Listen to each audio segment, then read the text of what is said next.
regular meeting of the Northfield Public School Board. Today is Monday, December 10th, 2018, and the time is 7:05 p.m. Dr. Hillman, there were a number of items in the table file. Yes, this evening in the table file you had some backup information for the preliminary recommendation for architectural, construction management, and financial services associated with the successful November 6, 2018 bond referendum. You also had a number of appointments, a leave of absence, a resignation, and then you also had some financial reports as part of the table file as well. Okay, thank you very much. If there's no objections, we will add these items to the agenda as we move forward. We now have an opportunity for public comment. This is a chance for anyone residing in the Northfield Public School District to address the board. Just as a point of clarification, if there's anyone here from the community who wishes to make comments or ask any questions regarding the Truth in Taxation presentation, there will be an opportunity to do so following that presentation of that report. The Truth in Taxation report is second on tonight's agenda, just after the students' presentation on the scope project. So is there anyone here who wishes to address the board on any other issues? Seeing no one come forward, we will move on with announcements and recognitions. Dr. Hillman. Yes, we have one announcement this evening. I'm really proud to share with you that Robert Garcia, a 4th grade teacher at Greenvale Park Elementary, along with Tiffany Corbtine, she's a former kindergarten teacher at Greenvale Park, currently on a leave of absence. Together, they presented 2 sessions today at the TIES 2018 Education Technology Conference in Minneapolis.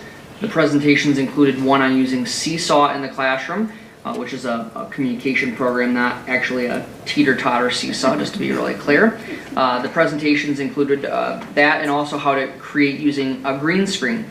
The TIES Conference is an annual event that draws featured speakers from around the country, as well as innovative educators from the region. During the conference, nearly 3,000 educators gathered to learn together, and 11 members of Northfield Public School staff are attending this conference this week.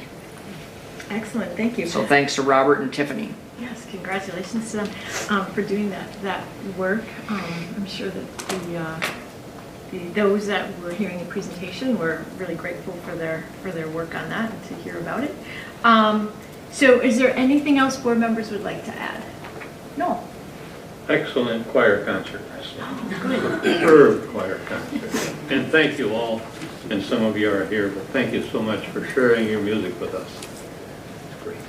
Great. Any other recognitions or announcements or any?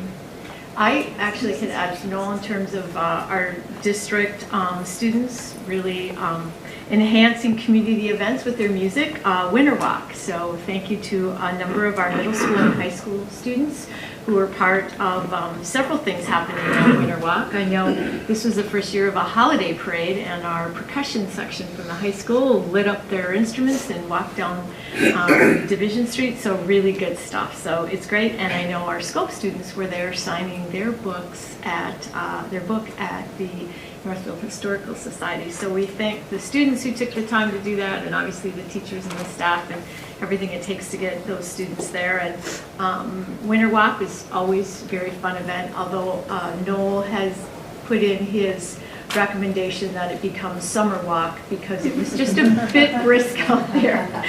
Both of them, not instead of. Both. Oh, do both. Okay, excellent.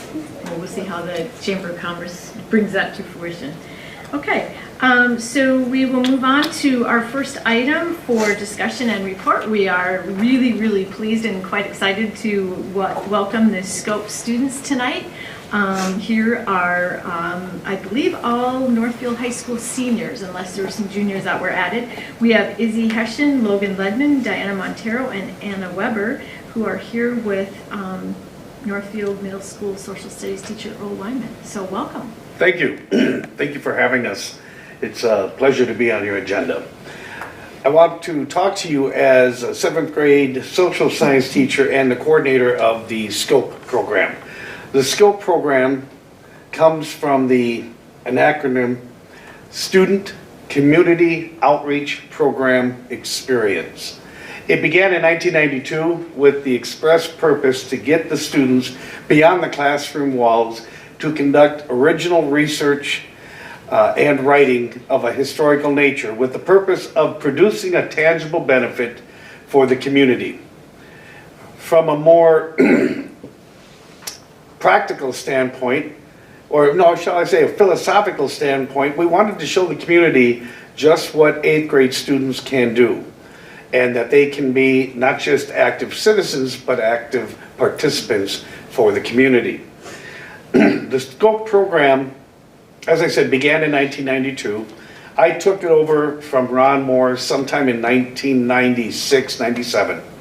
And since that time, we have produced, among other things, 3 books. The first one we produced in 2008 called Caught in the Storm. It's a field guide to the James and Younger Gang escape trail. We chose this topic because a lot of people, historians, had written about the James Younger Gang, but no one really had written on what happened after they left Northfield until the time they got caught in Medelia. This is not only a history of the local communities that were in the surrounding area for the 2-week escape, but it also includes a field guide if you want to take it on a trip. It received an award in 2008. Our students received an award for Best Historical Nonfiction of the Year by a group in Joplin, Missouri called the James Younger Historical Committee. In 2013, we produced an elementary textbook for the 3rd graders in this community called Our Story. It's a lively and colorful series of histories of the founding of Northfield to the modern day, with questions and activities, and as I said, it's currently used. I'm here to talk to you about our latest addition to the SCOPE program and to the community. But before I do, I have to give acknowledgement to certain institutions and groups that are a big part of the SCOPE program. One is Carleton College. They are an equal partner in this program with the Northfield School District. Carleton College provides interns for the program who work with the students and assist them in their research and writing. This is a 2-period program, first and second period, and we bring in somewhere between 8 and 10 gifted and highly motivated students. And these students conduct, as I said, in the first trimester, they learn how. In the second trimester, they do. And in the third trimester, we bring it together and hopefully pass the baton on to the next group. Excuse me. The public library also is instrumental in opening their doors early for us because of the early period of the day when we conduct the program. They have been very cooperative and very much a part of what we do. We couldn't do it without them.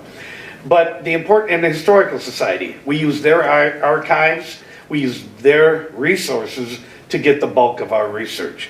I've been very active in the Historical Society, and they have a partnership, or I should say a triumvirate, when you include Carleton College, that I think is unlike any school district in this nation. It is a fine, upstanding, highly reputed college, an excellent historical society, and an excellent district that all work together to bring a product that I think is always impressive and needed in the community. This year, we produced this book called Eden on the Cannon. And I briefly wanted to explain to you where the title came from. It took us a long time to figure out what would be a title that would resonate with the community. We got this from a newspaper article in 1852.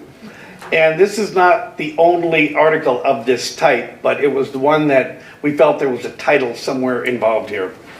It said, it was being written, this was a letter to a new settler before Northfield was founded. He was just coming into this area, and he looked at what would be the Northfield area, and he wrote, "When you reach the Cannon River, which runs here north, you will find yourself in one of the loveliest of countries, an embryo Eden."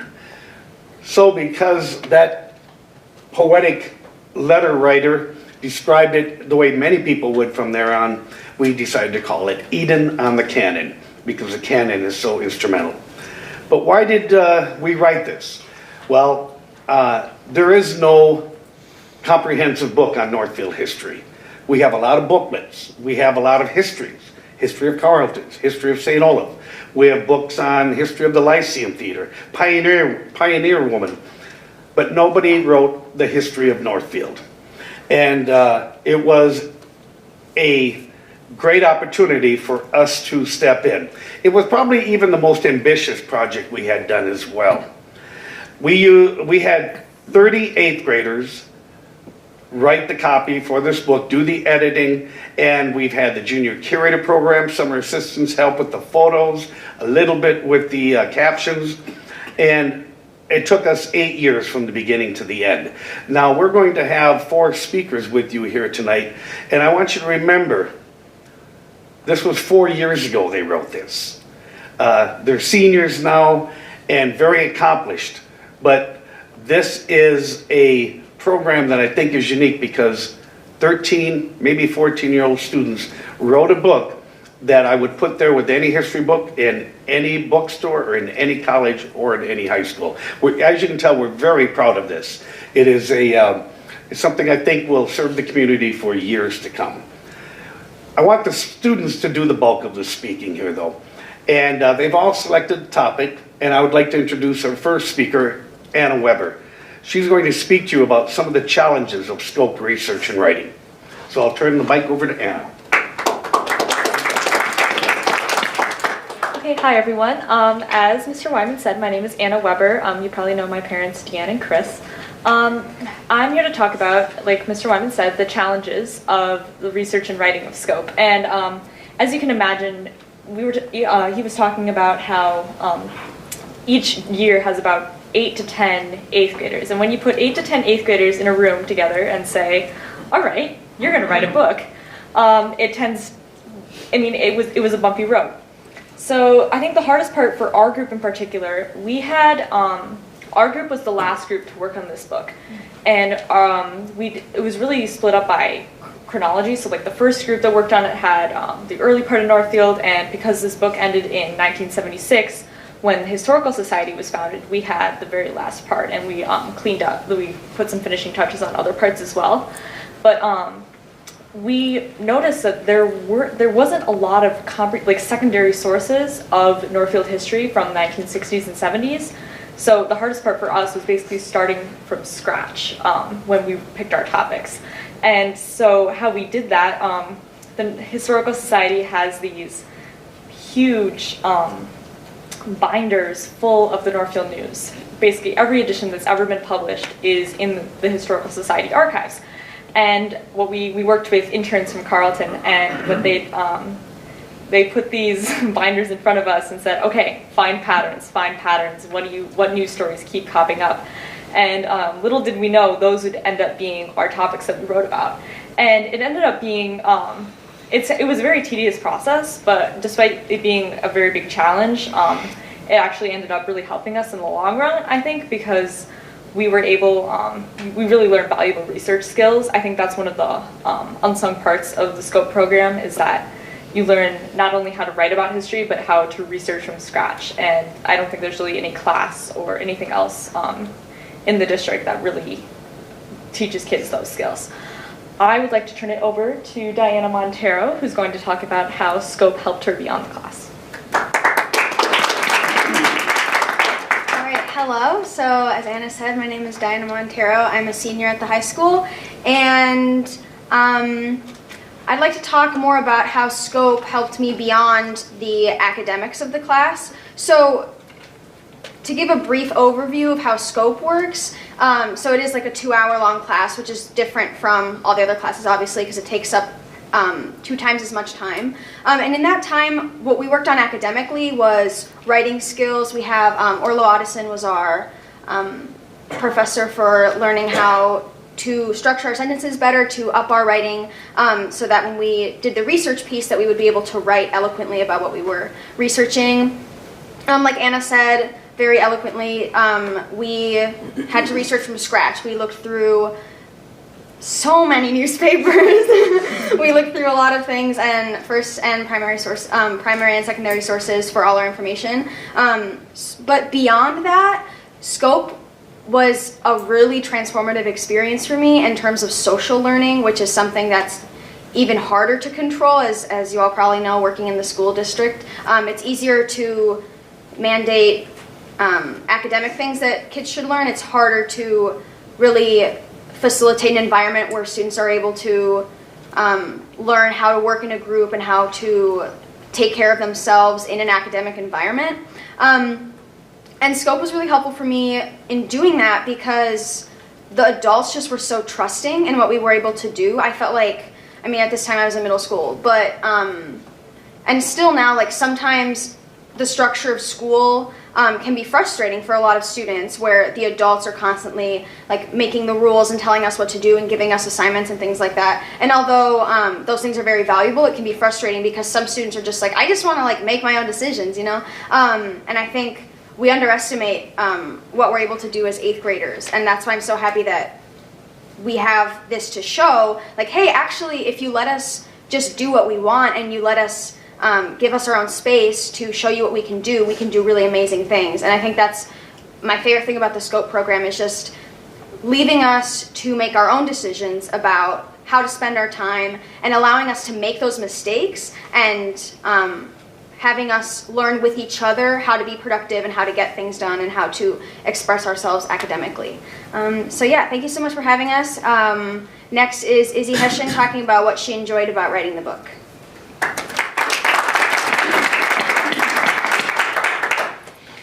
Hi, as Diana said, I'm Izzy Hession. I'm also a senior at the high school. What I enjoyed about writing the book, I enjoyed a lot of things about it. I think what drew me to the program in the first place was how unique it was.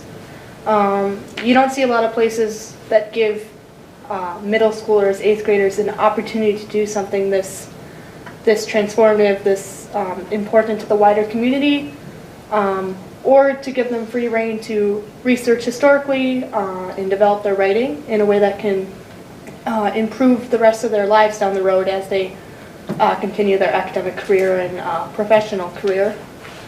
So I really enjoyed that part. I enjoyed the ability to just improve my writing. We had, I think as Anna talked about, we had Carleton interns with us several days of the week. They would help us with our writing, how to make it more succinct, more clear, how to write historically, which isn't something that I think is really taught in a lot of schools. You're taught endlessly how to analyze an English book, but not how to, talk about an entire history of a town. So I really enjoyed that part. Also, our editor Orlo, he helped develop our writing in a more broad sense. Sentence structure, word choice, things like that. And I still find myself using those lessons now as a senior in high school, writing my college essays, applications, things like that. So I really enjoy, and I'm really thankful for how my writing has developed from the Scope program. Lastly, I will say, this is a little bit more of a brag, I guess, but I always wanted to be able to say that I was a published author before I graduated high school. I tease my sister about it a lot, but she has her own stuff going on, so it's fine. But in all seriousness, I am so proud of what our group accomplished as a bunch of 8th graders to have created a book this incredible, this encompassing. I think, I'm just really proud of what we did. That's it. So now Logan will talk about why is the book on the history of Northfield important to our community. All right, so I'm going to start off with a little bit of a reading, actually, from Eden on the Cannon. And I suspect that this poem, written in 1907 by Beulah Hallberg, will resonate with my fellow students as much as it may resonate with you. It goes, "Will you come with us, O voters, to the old red schoolhouse there? We'll show you all the trouble and its grimy walls so bare, and we'll all graduate where the musty, leaking ceiling is dropping to the floor, where the rats and mice hold counsel behind each classroom door. Oh, listen to our story, our minds it will relax, "If you vote for bonds, O voter, and never mind the tax." The more things change, the more they stay the same. But I don't read from that poem just to make a cheap joke. I think it actually illustrates something really important about Northfield's history, which is our constant desire for improvement and change. And you find that in our history. You find it in the vision of John North himself, really, who he saw Northfield as not only a place where we could have a flourishing educational culture, but also flourishing arts and culture, and most importantly, a place where you could find citizens of high moral integrity, of clean moral fiber. And I think if you look at where we are as a community today, you'll find that outstanding educational environment, you'll find that extraordinary arts and culture, and you'll also find that we as a community believe in upstanding moral qualities like acceptance, like a constant drive for improvement. And that does go all the way back, I would say. And speaking of Central High School is the building that Beulah Holberg was talking about. After a large fire, that building was rebuilt in 1910. It became the Northfield High School and then the Northfield Middle School. Today, it stands as part of the White Center for Creativity, where today it is a state-of-the-art facility that is of extraordinary benefit to the educational community in town. And that is just a wonderful example, I think, of how Northfield has continued to improve and continues to improve based on its historical foundation. And that's a lesson among many others that you can find in Eden on the Cannon. So with that, I will turn the floor back over to Mr. Weinberg.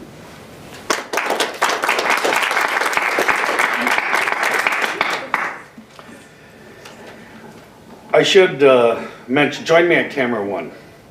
I should mention that you can purchase this book at the Northfield Historical Society. And all the proceeds go for the Northfield Historical Society School District youth programs. So when you buy it, you're not just buying an excellent book, you're investing in the future.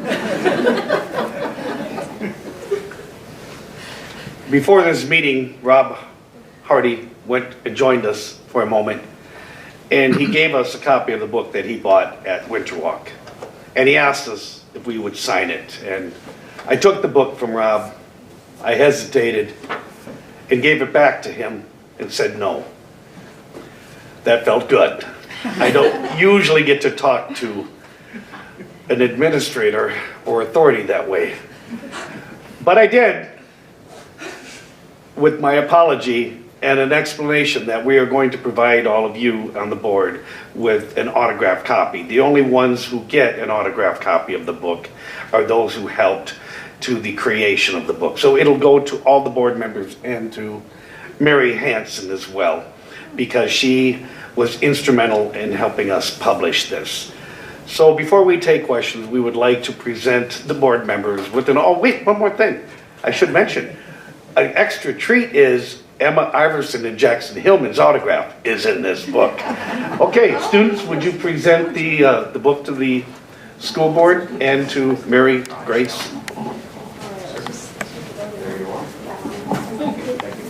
Thank you. Oh my gosh, thank you so much. Well done. We're proud of you. Izzy? And then one here. So we'll open the floor for any questions you may have. Oh my gosh, thank you so much. Thank you for this wonderful, wonderful gift. So board members, questions, comments? Rob? So, as Mr. Weinman said, I got my copy a little bit early, and I want to say that it's full of amazing little tidbits from like the Northfield News and letters and poems, amazing photographs, and amazing original research and writing. And here's a little thing I found. It says, this is about when the school board had to make cuts during the Depression.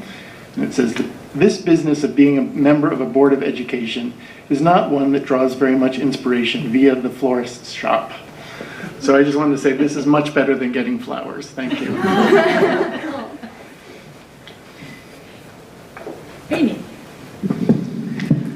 I was wondering if you would talk about the publication process a little bit. Once it was written, how did the publication happen, and were the students involved in that as well? I'm glad you asked that, because it gives me a chance to mention Mark Hyman, who is a parent of children in the community in our school district. He did the layout as a gesture of appreciation. He did it without any charge, and he's a professional layout artist. So we struck gold with Mark there. So we after we collected, the book took 4 years to write and 4 years to gather, to proofread, to edit, to proofread, to edit, and to proofread and edit. And it just went back, and you have to do this very carefully. And then Mark Hyman was also helped us in the finding the publisher and working out all the. He submitted the manuscript to the publishers. What's good about this book, and we looked at a lot of options. This is an on-demand book, which is kind of relatively new in publishing, where if we need more, it's always ready. We only pay per copy, unlike the traditional method where you pay a set amount for a bulk, and that's like the minimum you have to do. So we are looking to the future on this as well. Does that answer your question? Were the students able to be involved with that? In the publication part? Yeah, No, the I wasn't editing even and that the- involved in that, and I just kind of put it in capable hands of Mark. We had to decide, we had a lot of decisions about layout to make, and I contributed that in that much, but Mark's more the expert in that area. See, this is one thing, again, I want to emphasize, this is a community project.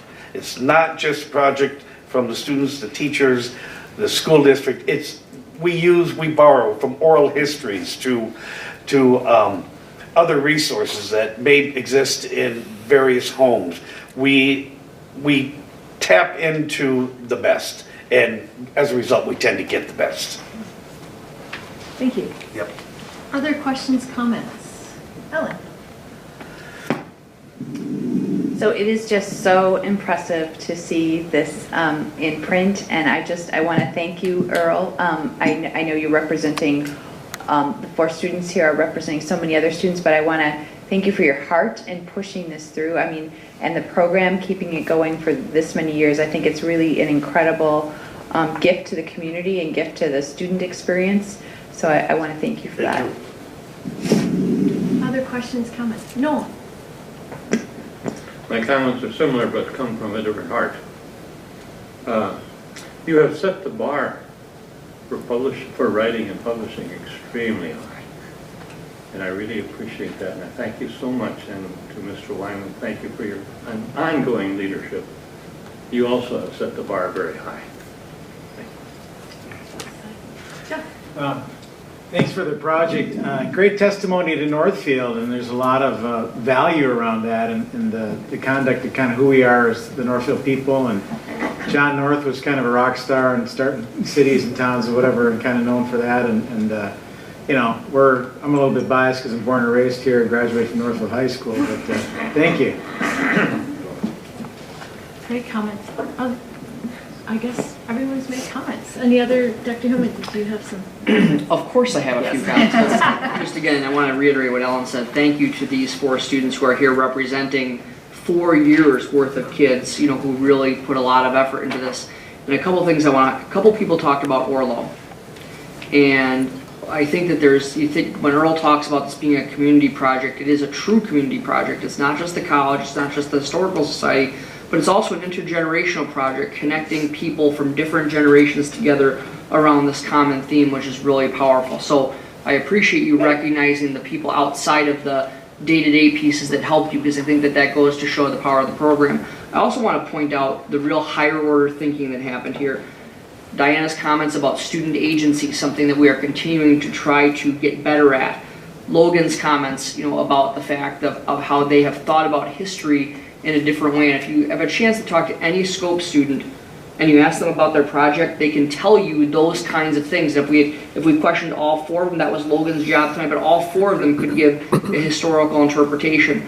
And we can learn a lot from these students of history about our past and how it plays out today, because we really, in fact, the 2 vignettes that were shared, we are always reliving history. And so for young people to learn that, and to hopefully, when they are decision makers, several of whom I know will be in elected office at some point, right, Ms. Weber? Not soon enough, in my opinion. But the fact would be that they carry that analytical and higher order thinking with them. and you cannot replicate this program.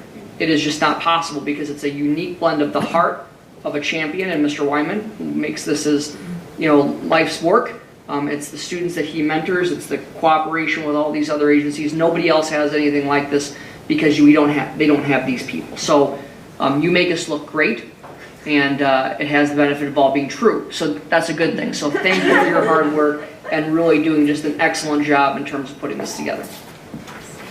Okay, thank you so much, and we were really moved by your heartfelt remarks and your comments, and we're so appreciative that you took the opportunity to come and present to us tonight, and we wish the departing seniors all the best, and we're sorry you're leaving, but we know you're going on to do really, really great things. So thank you for all your contributions, not only for this publication, but for all you do for Northfield High School and for the community. You are a treasure. So thank you.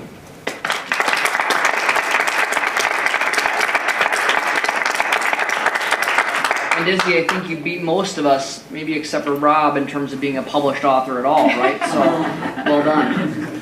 Could you give one to Margaret? Yes, absolutely. And thank you for the wonderful Yes, gift. thank you. Thank you.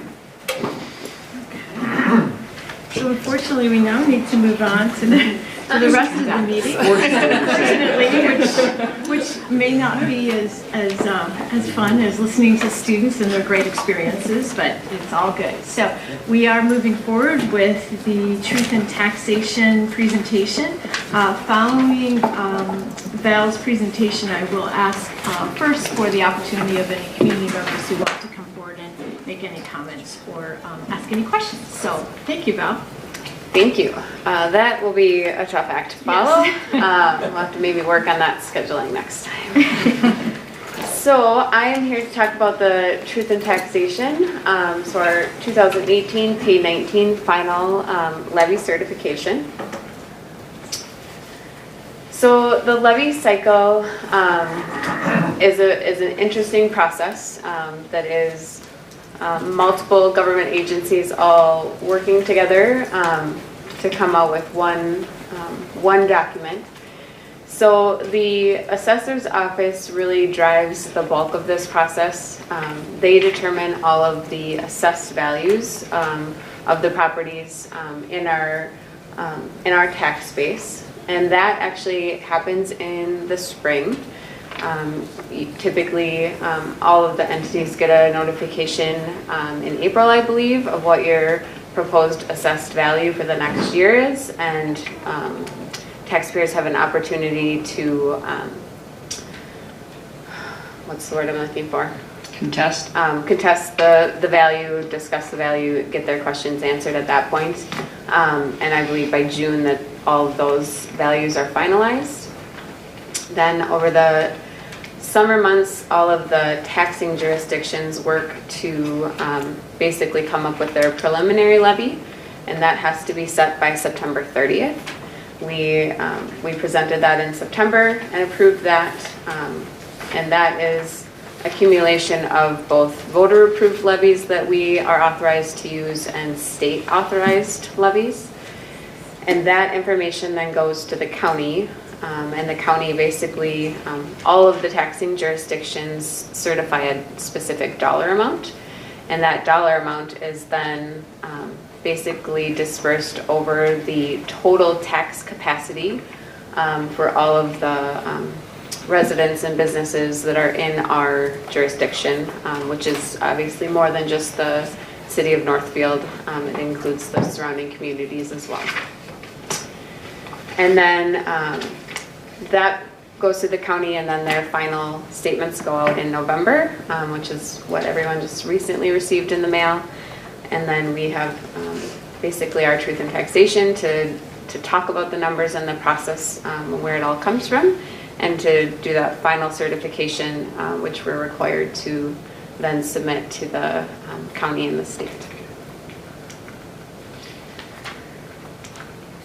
So as far as property tax changes goes, in Minnesota in particular, it's very complex. And there are several things that can change the amount that you see on your property tax statement from year to year. A couple that apply specifically for us would be the voter-approved referendum. or any changes to that. Changes in enrollment, about 60% of our total levy is enrollment-based formulas. So if we have an increase in enrollment, all of those formulas are increasing. The levy process start to finish from when we first do the preliminary to when any final adjustments can come through is a 5-year process. So it's about 2 years between actually preliminary and receiving the revenue, and then the state has basically 3 years after we've received the money to clean up anything, to make sure that our enrollment is trued up and that we got exactly what we were supposed to and not too much and those sorts of things. Legislative changes can be a significant driver. The long-term facility maintenance program is a great example of recent example of a legislative change that made a pretty dramatic impact. Your change in market value, if that is increasing, the amount that you're going to be paying is increasing, and vice versa. Any changes in class rates, so if your property is reclassified from residential homestead to commercial or those types of things, that changes the rate. Minnesota has about 40 different class rates that they can charge for various properties. And then obviously levies by the other taxing jurisdictions in the community also play into what that total value will be. So for Northfield Public Schools, our overall levy authority is up by about $769,716.83, or about 4% over the prior year. Primary drivers for this are the increased enrollment, which we've talked about. We are seeing increased enrollment still, but it has definitely slowed. It's still growing, but not quite as rapidly as we had seen in the previous couple of years. And then we obviously are grateful for the positive bond referendum on November 6th. We did add the debt service levy, and that was about $245,000 that we added between the preliminary in September and the final certified that I'm presenting tonight. So you can see the preliminary was about 19.78 million, and our final certified is just over 20 million. So this is just a year-over-year comparison. So the top row is the pay 18 versus pay 19, what our preliminary was, and then the levy certification is the one that we're presenting. And you can see for the pay 18, the $1.9 million difference was the voter approved increase to the operating levy. That was the revenue generation there. And pay 19, the difference is just the 245, because between the preliminary and the certified, really the only reason you can change it is due to a voter approved increase. And then the differences on the side are just between the year over year. And so 769,000 is the total for our certified increase. So the property tax levy is not just operating funds. I think that's a common misconception. It does hold funds for 3 different funds. So our general fund, which includes 43% for our voter-approved referendum, and then 23% for general fund other, which is the state-approved levies, the local optional revenue, the long-term facility maintenance, lease levy, and those sorts of things. There's about 4% for our voter-approved capital projects levy. That's the $750,000 voter-approved levy. Another 2% for community services, and then about 28% for our debt service, which is our existing voter-approved bonds, and then the addition of the 245 for the bonds we'll be issuing in January. So this is a lot of numbers on one slide, but we are required to show the levy in these particular breakouts. That is required by statute. So the top box is what I just talked about, is the breakout by our total fund. So the general fund is our operations fund. So $14 million of the total levy goes to support operations, and 82% of our total budget goes to direct student instruction and student support. And that is about a almost $503,000 increase over the prior year, again, primarily related to the increases we've seen in enrollment and the inflation factor on our operating referendum. The community services fund is about $411,000, and then our debt service fund is about a $267,000 increase, or 5%. And again, $245,000 of that is the new debt service coming on. And then the subtotals by tax base. So referendum market value is the tax base that our voter-approved per pupil operating referendum is taxed on. And then net tax capacity is basically all of the other state-approved levies primarily. So you can see the referendum market value increased about 7.3%. And we have a significant, our voter-approved levy is a significant portion, and so that referendum market value is a bigger increase. The bottom category is just voter-approved and other. So you can see 13.98 million of our total levy is voter-approved, and 6 million is other, which is the state-authorized levies. So again, a testament to the support in our community. To have that much support for voter-approved referendums is a great thing to have in this community. And that was about a 5.9% increase, but overall 4% across all of the funds and categories. And this one is, again, a lot of small numbers to look at, but this is just our the last 6 years of our levies, just for some additional context. You can see on the bottom the percent change over the last 6 years. We have averaged about a 4.85% increase. Obviously, our Pay 18 was the most significant, with the voter-approved operating referendum included in that year.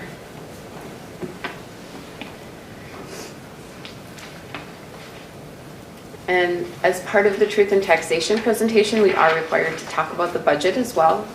And so we have typically taken this opportunity to review the general fund budget and revise it at this time. And so the nice thing about the timing for this is that we now have our final audited data. Our October 1 enrollment is no longer a projection. We know how many students we have. All of our employment agreements have been finalized over the summer. Any new staff that we hired have been hired, and we know how much we're paying them, so we can take all of those pieces into play. And then the gymnastics equipment, obviously, if we have anything that comes up between the adopted budget and now, we can take the opportunity to put that into the budget. So the enrollment projection, the bottom green is the enrollment projection for 18-19. In June, I was projecting about 4,500 weighted students, and I'm actually decreasing that slightly by about 12.8 weighted students. Because we had such rapid growth in 15, 16, 16, 17, the enrollment projection model weights the more recent years more heavily, because those are the students we currently have. And so the curve in the projection model was a little bit probably more dramatic, and we have seen that start to level out. I had even done it a little more conservative in June, and it's 12.8 less than what I had projected. So again, I always prefer to be conservative on enrollment, because it is such a significant driver for us. Overestimating enrollment is not a good place to be in. So scaling that back just slightly, and so we'll obviously see where that comes in at, but projecting a slight decrease in that. And obviously, if I'm decreasing our enrollment projection, it does mean that we're decreasing our revenue projection. So our state sources, I'm projecting to decline about $80,000. All of the other ones seem pretty on track at this current time, so I didn't change any of those. So basically an $80,000 reduction in our revenue budget. I do have a typo in the narrative. It says an increase. I did mean a decrease, just for clarification. So going from just over 54 million to 53,928 to 94. The expenditure revision has a few more moving pieces. I'm proposing about $325,000 increase over what I had presented in June. A couple things playing into this. The salary benefit number is about $104,000, and that is all things new staffing. Everybody's in place, but primarily just additions that happened since June that were presented to the board. So just picking those up into the budget. We also will be seeing an increase in our life insurance premium.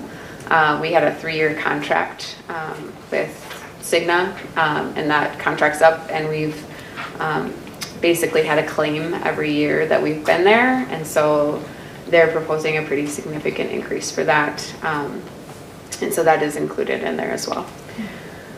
Purchase services is just increasing slightly, about $11,000. Supplies is about $139,000, and a few things playing into that. I did authorize both the high school and the middle school to carry over about $30,000 each. They had both saved up their budget throughout last year, their discretionary budget, and had reserved about $30,000 for some flexible furniture and different options in their buildings.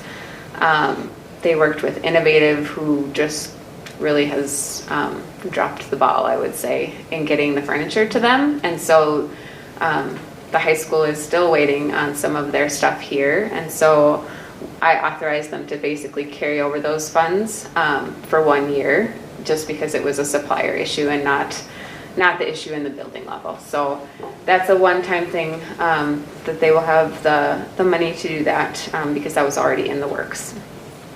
And discretionary budgets, we do basically per student allocation, and I take a snapshot at basically March 1st, and that's what's used for the adopted budget. And then we look at 10-1, and if they had an increase in students, they get the additional amount. So there's a little bit in there for that. And then custodial supplies, Jim and I took a pretty deep dive looking at his budget. And his supply budgets at the building level were really not keeping pace. Part of it is just supplies and supplier changes and things that we've done. Some of it is just not keeping pace with inflation, but they also have been really working to do a lot of their repairs in-house. And so part of it was just they've had some significant expenditures in their supply code, but it resulted in savings of not bringing in somebody from the outside to do the work.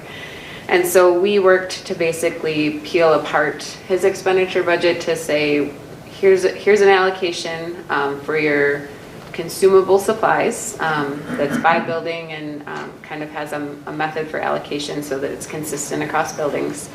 And then created a separate code to track the repairs by building level, basically, so that we can see if that's really swinging from year to year and kind of isolate where some of our bigger increases might be coming from.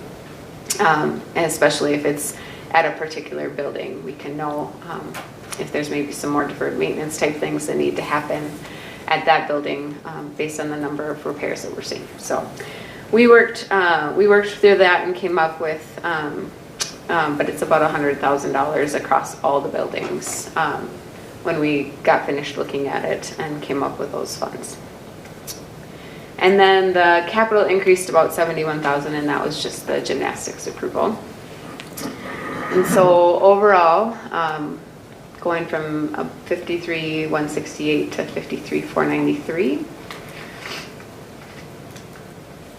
And then the general fund budget, when you put it all together, I talked about this at our last meeting, that for 17-18 we had spent down the fund balance about $300,000 more than we had anticipated. We had planned about $1 million spend down for 17-18. So starting 18-19 a little bit behind where we had anticipated, and now bringing in, decreasing our revenue slightly and increasing expenditures is not the direction I like to see things going, but that's where we're at. So basically 16,712,990 is our total fund balance that we ended our audit with. And the right column there for the revised budget would have us ending with our unassigned fund balance, or I'm projecting to be about 11.3 million, or 21.1%. This is really important because I projected ending at 22.9. We ended at 21 for our audit, and I'm only projecting a 0.1% growth in our fund balance after just having the voter approved referendum. And I want to be really clear that we were going into 17-18 projecting $1 million deficit. So while we did absolutely get the referendum, and that was $2.1 million, we were starting behind the 8 ball. And so managing our expenses and our growth in our expenses is going to be really critical over the next couple of years so that we can continue to maintain our programming and deliver on what we promised the community that we would do. Still in a great place. 21% fund balance is the envy of several school districts. So I'm not gloom and doom up here. We're in a very good place financially, but we will need to be very on top of it, making sure that we're being good stewards and doing all the things that we're already doing, but just even on a more attentive level, I would say, and diving in and making sure that we're not just re-upping things to re-up them, but that we're really thoughtful about how we're managing our expenses. So, but again, I just wanted to point out that we're all on the right path. We're as projected, but we were going into 17-18 $1 million deficit spending, and so that when you add inflation to that, it adds up pretty quickly. So I'll obviously be managing this really closely, but wanted to be clear about this. The other thing that I do need to just talk about and let you know, as part of the change with the flex hour at the high school, there have been a few things that have come up that Principal Joel Lear and Director of Special Services Cheryl Hall and myself have been working through. So as part of the model, essentially the special ed teachers are doing gen ed supervision during the day because we're allowing student choice, which is excellent, and it is the right thing to do for kids. But if the special ed teachers are not doing special ed specific services, we really can't be claiming them for that time on the special ed formula. So we're going through that analysis right now to see, both for the teachers and the EAs, what that looks like. We've brainstormed lots of different options, but really the model is for students to be able to choose what they want to do, not for us to say that you should have to be in a special ed classroom doing that sort of thing. So that will be probably a second revision to the budget that I'll be bringing once we have some more concrete numbers and a plan for how we're going to go about that. But I just wanted you to be aware of it. It's not that I didn't know about it. I didn't include it in here just because we're kind of fine-tuning what that looks like. But that is something that we're working through. So I just wanted you to be aware of it. I think that is all I had. So I will welcome any questions you have. Okay, just a reminder, this is the public comment portion of the Truth in Taxation presentation for payable 2019 property tax. So if are there any community members who wish to come forward with a question or comment? All right, so seeing no community members come forward, I can turn it over to board members for questions or comments. Anyone? Ellen? So once again, Val, I really appreciate having the narrative along with your slides. What I particularly appreciated is how you outlined in here the change in enrollment, and while it's not the direction we necessarily had wanted with enrollment, because that's where how it affects our budget, because that's where we're getting some of the revenue. I think it helps us to understand how volatile the budgets can be, and even though we feel really good about where the fund balance is, I think having that and always having in front of us those enrollment reports are really helpful for us, because it is another tool besides the budget tools that you give us. So I think I particularly appreciated going through this and having that highlighted for us, and then showing what the impact is, and it gives us that one more tool to watch. So thank you. You're welcome. Excellent comment. Thank you, Ellen. Amy? I also want to thank you, because you take a lot of complicated information and lay it out in a fairly straightforward, easy to understand system, and I know that takes a bit of thought, and I appreciate your work making it as accessible for us to understand as possible. Thank you. Other questions or comments? Okay. Again, just thank you, Val, and it's just really the relentless oversight, and I just taking it to the next level with sitting with our director of buildings and ground and really drilling down to every last supply that we're using and how it's being used and how you're tracking it, and that's just exemplary oversight of district budget. So it's just kudos to you and thank you. And again, you're not gloom and doom, but you're really being very straightforward in terms of where we are, and as a board that is immensely valuable to us, and we appreciate it. So thank you for your great work. So just a reminder, board members, in the items for individual action, we will approve both of these. The property tax levy and the budget revision. So I think there were no more questions. Okay, excellent. Thank you. We will move on now to the summary of the public hearing regarding the world's best workforce. Once again, we get another crack at Mary Grace and Hope in terms of questions, comments board members have. This is now our opportunity to ask those questions. Well, we presented the World's Best Workforce Report for 2017-18 and the 5 goal areas of all children ready for kindergarten, all third graders reading at grade level, all achievement gaps closed between all student groups, all students career and college ready, and all students graduating from high school. And we presented the data to back it up, and then what our action steps will be to achieve our stretch goals. Do you have anything you want to add? Nope, we're ready for questions. Excellent. Questions, board members?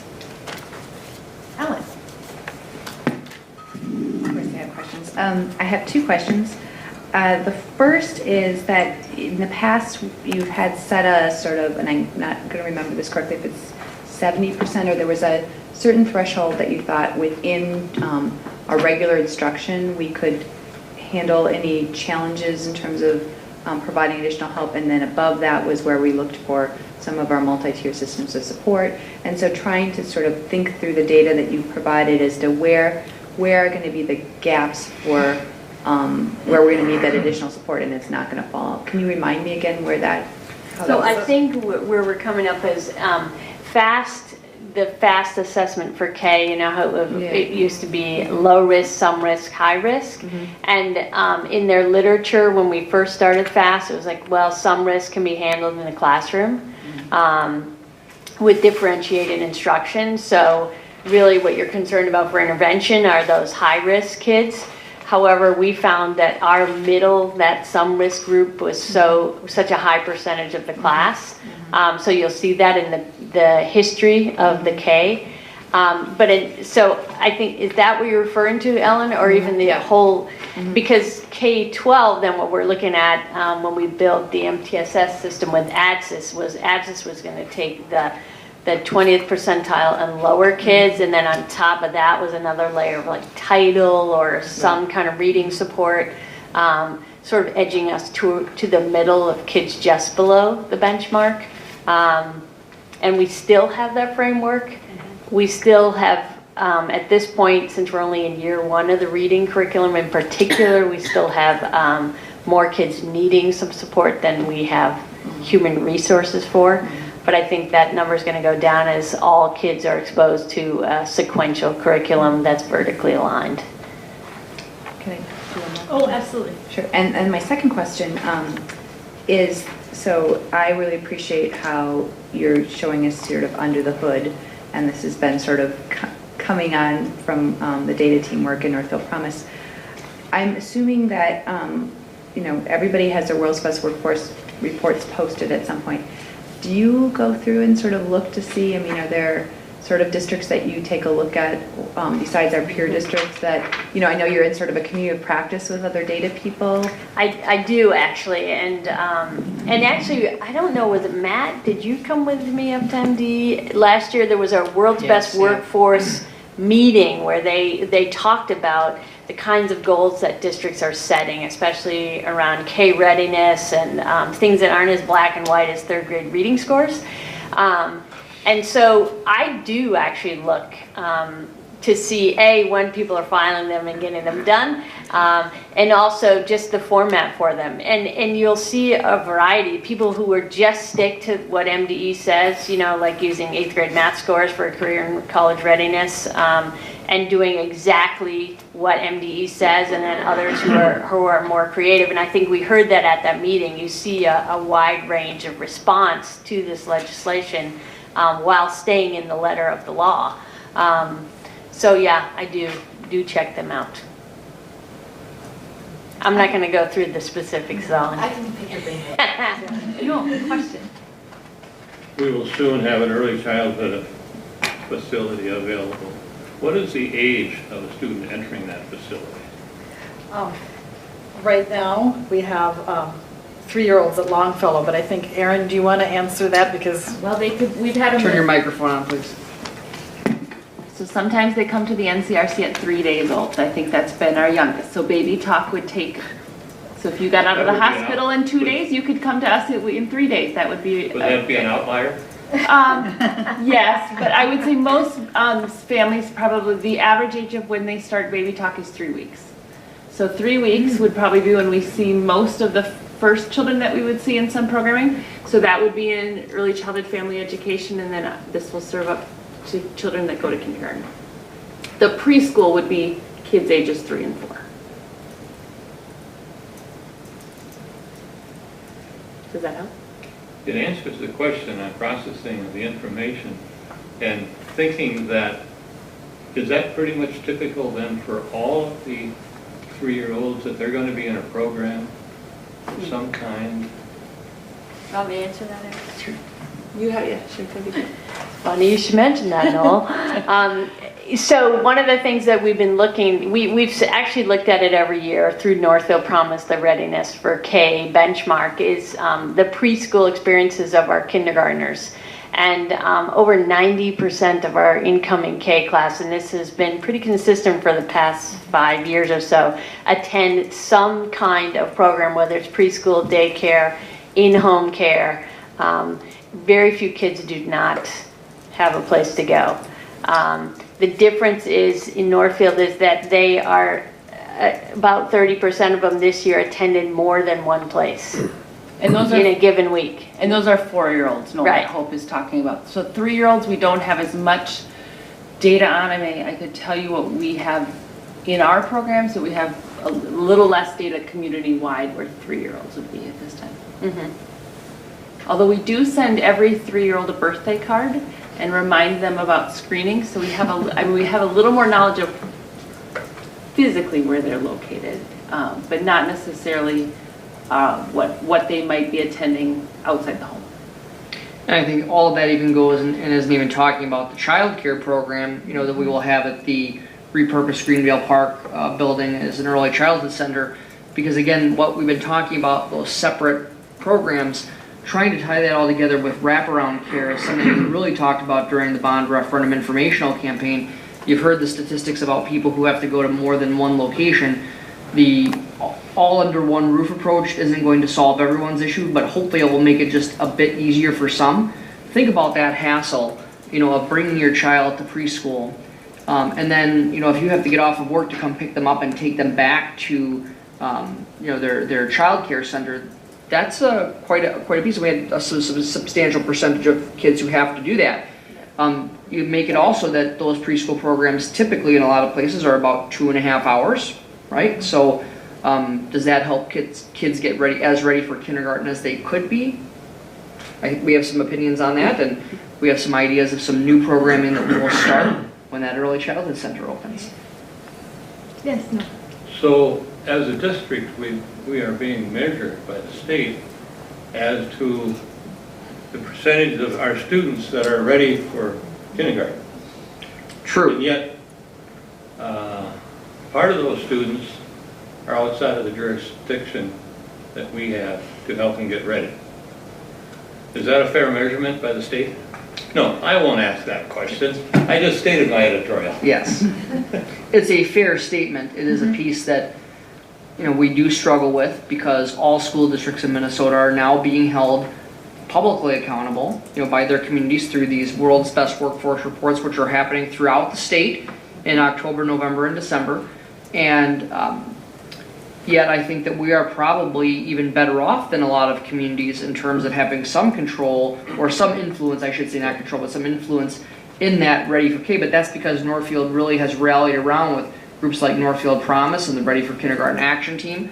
One of the things that I do think is positive about it is it has called out across the state the differences in preparation. So it is now something that we are taking a look at.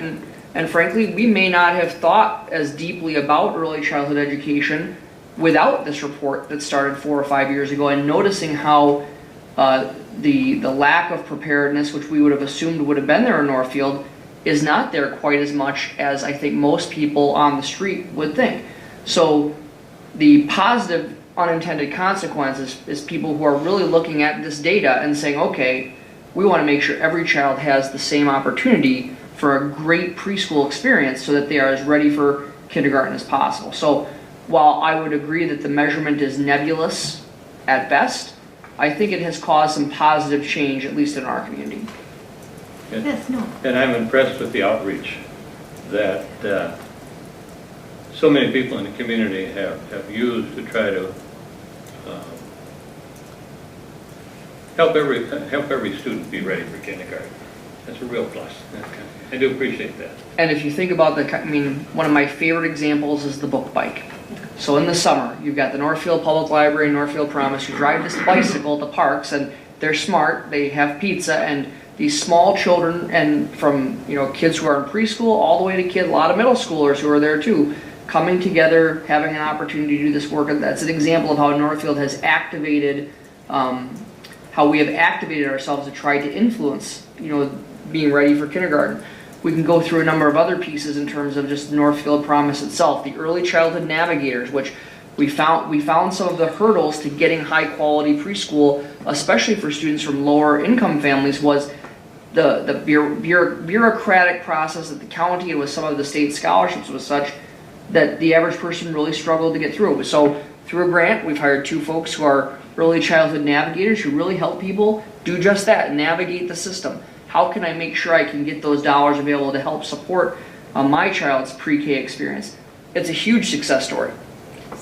So they started in mid-July.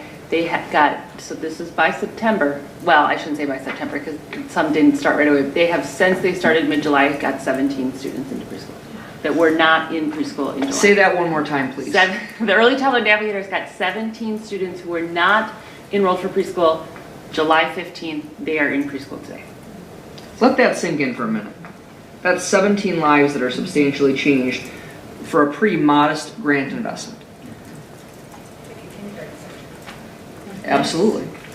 Well, it's not only preschool, but they are maybe being opening other opportunities for other services that they didn't realize existed as well. Absolutely. So the preschool is certainly one of the pusher. It's the opening of the door, right? So they're now in the system, and they are supported beyond just preschool.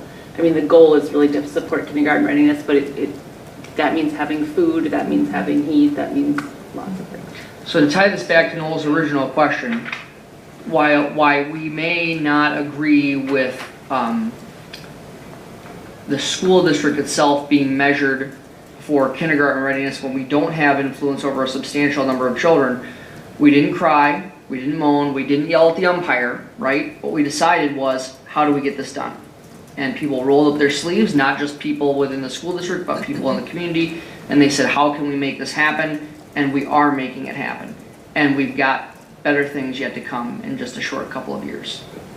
Thank you. Great question. Amy? I have several questions. The first is a continuation of this discussion about the early childhood readiness. It seems to me if we're looking at these kids as they're entering kindergarten, and we also are collecting information on what preschool they went to and what childcare they went to, or whether or not they even went to that we could, and I'm treading lightly here, we could have some sense of which child care organizations might be more actively working with the kids to prepare them. And I just was wondering if, Aaron, I guess I'm asking you, if you had any thoughts of this, whether we'd want to give a report card to the child care places. So that's great, Amy, we are doing that. As a matter of fact. So yet this month, so what we have in place with 6 preschools in Northfield right now is a data sharing agreement, which was hugely instrumental in knowing where some of these children were prior to entering kindergarten, because 45? We picked up 45 additional students who we did not know where they had been because their parents hadn't filled out the pre-K survey, but they were on the pre-K rosters of institutions that we share data with. And as part of this data sharing agreement, we said we would provide back aggregate data on their cohort, on their kindergarten readiness. So Hope and I are having a little tour of preschools taking place yet this month and early next month. It's a great touch point with other preschools, but we will be providing that cohort data for how their students did in their readiness for kindergarten, and then also touching base about other supports we can provide and how things are going in general. And Amy, I'm going to speak to your point because we did have a Carleton stats team work on preschool outcomes further on down the line with MAP testing and MCA performance. But because our kids go to multiple institutions, 30% of our kids go to 2 or more, and that's been pretty steady over the years that we've done this pre-K survey. It's hard to say the impact of one program on this student's future academic outcomes. So it's something we continue to look at, but because our kids are in really pretty short-term programs, half-day programs pretty much, and then a multitude of things put together over the course of a week, it's hard to pinpoint the outcome due to one preschool program. And I'd also be interested in knowing if the child didn't go to any special programs, where they end up falling in the spectrum. Do you have any thoughts? Yeah, we have looked at that as well, but it's so few kids. This year it was 10 kids who filled out the survey who did not go to preschool. Now we know there's others out there because we have 21 kindergartners who we didn't account for. But those kids, it's such a small cell size to look at their outcomes that we're not seeing anything really valid in that overall result. I think the other thing that's hard about that one too, pardon me, is that every program also has a variety of options. So there are some that have a longer period of time in which students can go, and other where they could go for a shorter amount of time. So even when you're looking across institutions, it may not be apples to apples based upon the amount of time that they've spent at the institution, because there could be a 2.5-hour program. The same place may have a full day option. That's possible. Or at least extended time versus the 2.5 hours. So that's where I think the next iteration of the data goes.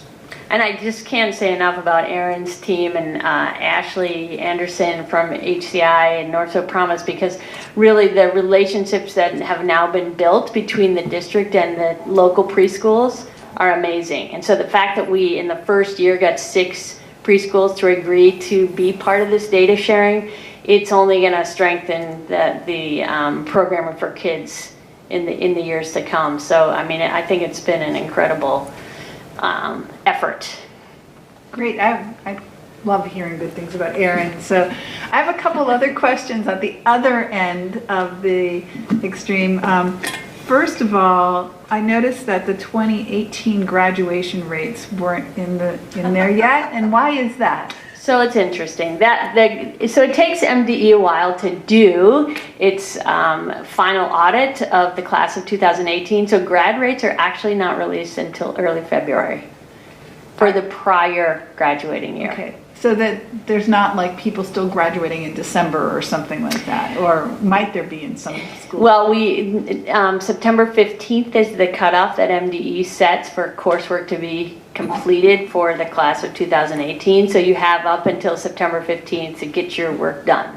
And then we've worked really hard to make sure we catch all of those summer graduates. And believe it or not, and Matt and I have had great discussions about this, MDE cannot give us the denominator for our graduation cohort. So that grad cohort for class of 2018 was identified freshman year. Things happened between freshman year and senior year. But I think there is a perception that I would know on any given day what our graduation rate is, and that actually isn't true because I don't know who MDE ultimately considers part of that cohort. They are working on that. They know it's an issue. So we can track down every kid that we know of. But for instance, the ALC, when we went through kid by kid, they had a student in their cohort who attended the ALC for 6 days, but was part of the class of 2017. So we really are at the mercy of MDE until those final numbers come out and until their system is updated enough to allow us to have a cohort. They know people are wanting that. We want to know who they think is in that graduating class prior to February of the following year. It would be nice to know while they're still in high school. Exactly. How about, exactly. So we're working on it. I don't want to be too critical of the department because I do think that they are working really hard. They're absolutely working on it. And, they have not had staffing increases yet. The legislature continues to give them additional work to do. So I want to be clear on not, being disrespectful of the department here, but I think the reasonable person would be able to expect that if you say that 97% of the students at Northfield High School graduated, we should be able to ask for the list with the piece that says yes, no, yes, no. And they can't provide that to us. They can after the fact. But not in a way that would be deemed as helpful to us. Yes. And so that is an issue that we have is that, for example, I think, again, a reasonable person could say, is someone who came to a school for 6 days, should that be the driving factor for that student's graduation record? My argument would be no. I understand some of these things are decided at the policy level, which I absolutely understand. You're trying to make that policy decision across the state. The good news is that we have long had a very good graduation rate. We know that we need to point out to people that it was just in 2017 that Northfield Area Learning Center was highlighted as the program of the year for alternative programs. And so we know they get great results. You've heard those results over the years, but they are going to be stung for a couple of years because of this, what is truly an outlier in the data. And so this is why I think this report is actually quite important, because for someone who just looks at the table, you're going to say, well, wait, not met, they had a terrible year. Think of the conversation we just had about early childhood. We had a great year. We didn't meet the goal quite yet, but we had a great year of things that have happened. And then I think this as well, just knowing and being more thoughtful about who are part of the graduation cohorts, even though the goal says not met, we know that there was a lot of good work that happened. And I just want to say from my end, I would be really interested in knowing what the 5 or 6 or 7 year graduation rate for the ALC is. And I don't know if that's something that we could... It's publicly available on the MDE report card. But they don't count it as part of... They unfortunately, no, World's Best Workforce is the 4-year graduation rate. We need to change that. And, you know, I have to say, Matt is absolutely correct. MDE, you know, is responding to legislative demands. And the regional centers for excellence are also lobbying for ALCs to, you know, be looked at in a different light under this identification process, because most of the ALCs in the state are on this list for this very reason. They're serving a population that may not graduate in 4 years. So I'm hopeful that the lobbying is going to be successful, because people are asking the hard questions that make a lot of sense for kids. So, Well, thank you, both of you, for all of this, all this data so quickly presented to us, but so clearly presented as well. Excellent. Other questions or comments? I just had one comment or one question on just trying to understand a little bit more the collaborative classroom curriculum and the SIPS intervention. Is that something that the teachers are doing, volunteers can do, our interventionists do? How does this work on the ground? All of it. Okay, good. It can be used as a class-wide intervention. So if you have, just to use a very simple example, your whole class doesn't know the short A sound, you could get in there and do it with your whole class. Special ed is using it too. It also has a dyslexia component and a more manipulative way to look at phonics. So yes, it can be used classroom, through interventionists, through volunteers, through special ed, and that's all being done. Excellent, thank you. Any other final questions or comments? Okay. Just again, to reiterate what Amy said, thank you for this and for developing such a thorough and understandable and readable and for you a very usable report. And you know, it's not just numbers and it's not just statistics. It's guiding your work, and so it's good. And thank you for sharing with us tonight. Thank you. So, before you know it, we will be doing next year's World's Best Workforce presentation. It goes so quickly. So we will be approving this report in items for individual action as well. So we'll move on to our next item for discussion, which is the preliminary recommendation for architectural, construction management, and investment services related to the successful November 6th bond referendum election. Dr. Hillman. Yeah, so in the table file, I had I think it's fair to say, a detailed report that, first of all, a 3-page executive summary just talking about the process that we used. We would have preferred to, of course, had this in the packet on Thursday. I did email it out afterward just so people had a chance ahead of time. I also posted it on the website on Friday. But we just had some work to do after interviewing several firms on Wednesday and some reference checks and things like that. So I'm going to walk through the process and share with you what our recommendations are. And then we'll move from there. So the first piece is that we developed and distributed a request for proposals for architectural, construction management, investment service requests for proposals for all the projects related to the November 6th bond referendum. Those were available on the district's website from November 19th through the 30th. We also emailed notification to quite a few of the top firms in those particular areas across the state, so we weren't just relying on people coming to us. Now I also want to point out the district in these cases is not legally obligated to even do a request for proposal. These services are considered contract for service, and state law would allow us just to do simple direct negotiation. So with many bond referenda, what you will see is whatever architect or whatever construction management firm may have advised the school district prior to a referendum, you will see that they often just become the vendor. We had said very clearly all along through our process that we had intended to do requests for proposals because we thought it was very important to make sure that our taxpayers get the best services for the money. And so by doing a request for proposal, that allowed us to do that. We had 2 architectural firms that presented proposals. We had 5 construction management firms, and we had 3 investment services firms. We interviewed the vendors or the firms. We interviewed both architectural services firms that proposed architectural services.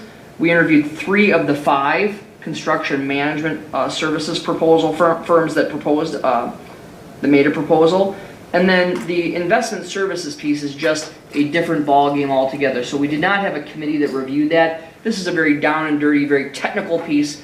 Director of Finance, I empowered Director of Finance Val Murdersdorf to review those proposals and to make the recommendation based upon her assessment of that circumstance.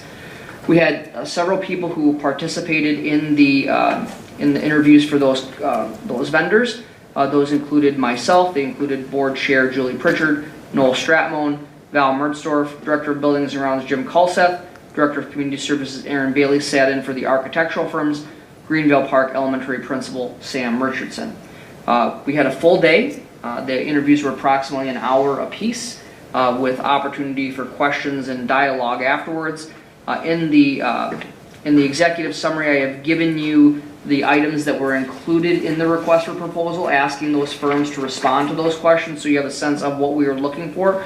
Because remember, it's not always just about the firm. It's also about the individuals within the firm who they may assign to a project. So while a firm may have a stellar reputation across the board, we want to check out who are the people that they are actually assigning to our project, because those are the folks that we're going to be working with extensively. So I want board members and I want community members to know that we didn't just take the reputation of the firm, we actually looked into the references on the individuals who they were assigning to our project. So after all of those things, we have 3 recommendations for you. We have a recommendation that we use Wold Architect and Engineering out of St. Paul, Minnesota, with Vaughn Dirks being the principal in charge for architectural services. For construction management services, we're proposing to you to use Knutson Construction of Rochester, Minnesota, with Tom Leimer, their Vice President and General Manager, as the main point of contact. And for our investment services, we are recommending that you use a firm called Prudent Man Advisors, otherwise known as PMA. Their national offices are in Naperville, Illinois, but they have quite a Minnesota office in the Twin Cities area, and that would be Stephen R. Pumper, the Vice President. We included all of the actual proposals for the piece here. Now, we looked at a variety of different things before we made the recommendation, and of course cost was a part of it, but it wasn't always the driving factor. But what I will tell you is in all 3 of these cases, these firms also, in addition to being the preferred choice of the committee, they also were the lowest responsible quotation as well. Now, the investment services, all 3 of them had the same number of basis points, and so the fact is that we have a history with PMA, and so when all things were equal, when we have a long-term relationship with a company, we're happy to honor that and have their knowledge of the district be part of their successful quotation. So not only outstanding, we're very excited about these firms to work with. We really got the A teams from both of these firms, just outstanding people who will be on site, outstanding people working with our staff and engaging the community, and at the benefit of having the lowest cost or the lowest proposal as well in those areas. So I do want to just offer an opportunity for Julie and Noel and Val and Aaron just to make any comments that they might want to make about the process in terms of how we got there, and any comments about what the recommendations are. I just want to clarify that Knutson is the lowest of the ones we interviewed. There was one we received that was lower, but we did not choose to interview them. So just as a point of clarification, but overall, we're very excited about the recommendations. It was a good process, and the firms that we're recommending were incredibly experienced and articulate, and really came in with some idea generation already, so it was very exciting. No. Well, as you would expect, I've been through this process a few times. And one of the characteristics of the process for the Northfield School District is that our loyalties are to the students and to the voters and to the residents of the district. And when we do this, we always level the playing field, and we always start the clock at 0. So anybody come in the door always has the chance of being the winner, the bid winner. And it was again true this time. I think that's an important rule that the community needs to know.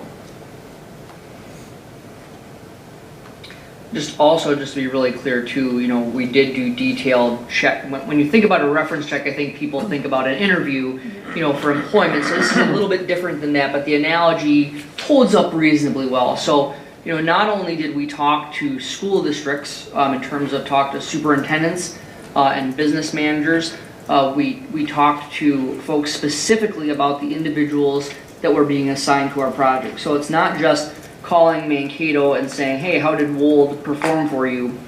It's about saying, can you tell us about how this particular person in charge of this process, how did they work with your staff? How did they, and those are the kinds of detailed, questions that we got into. We also know that Knudsen Construction, for example, has a very strong history of their projects coming in time and on budget. And so they had data to present, to share with us on that. We asked questions about that. Tell us about a time that a project did not come in on time and what did you learn from it?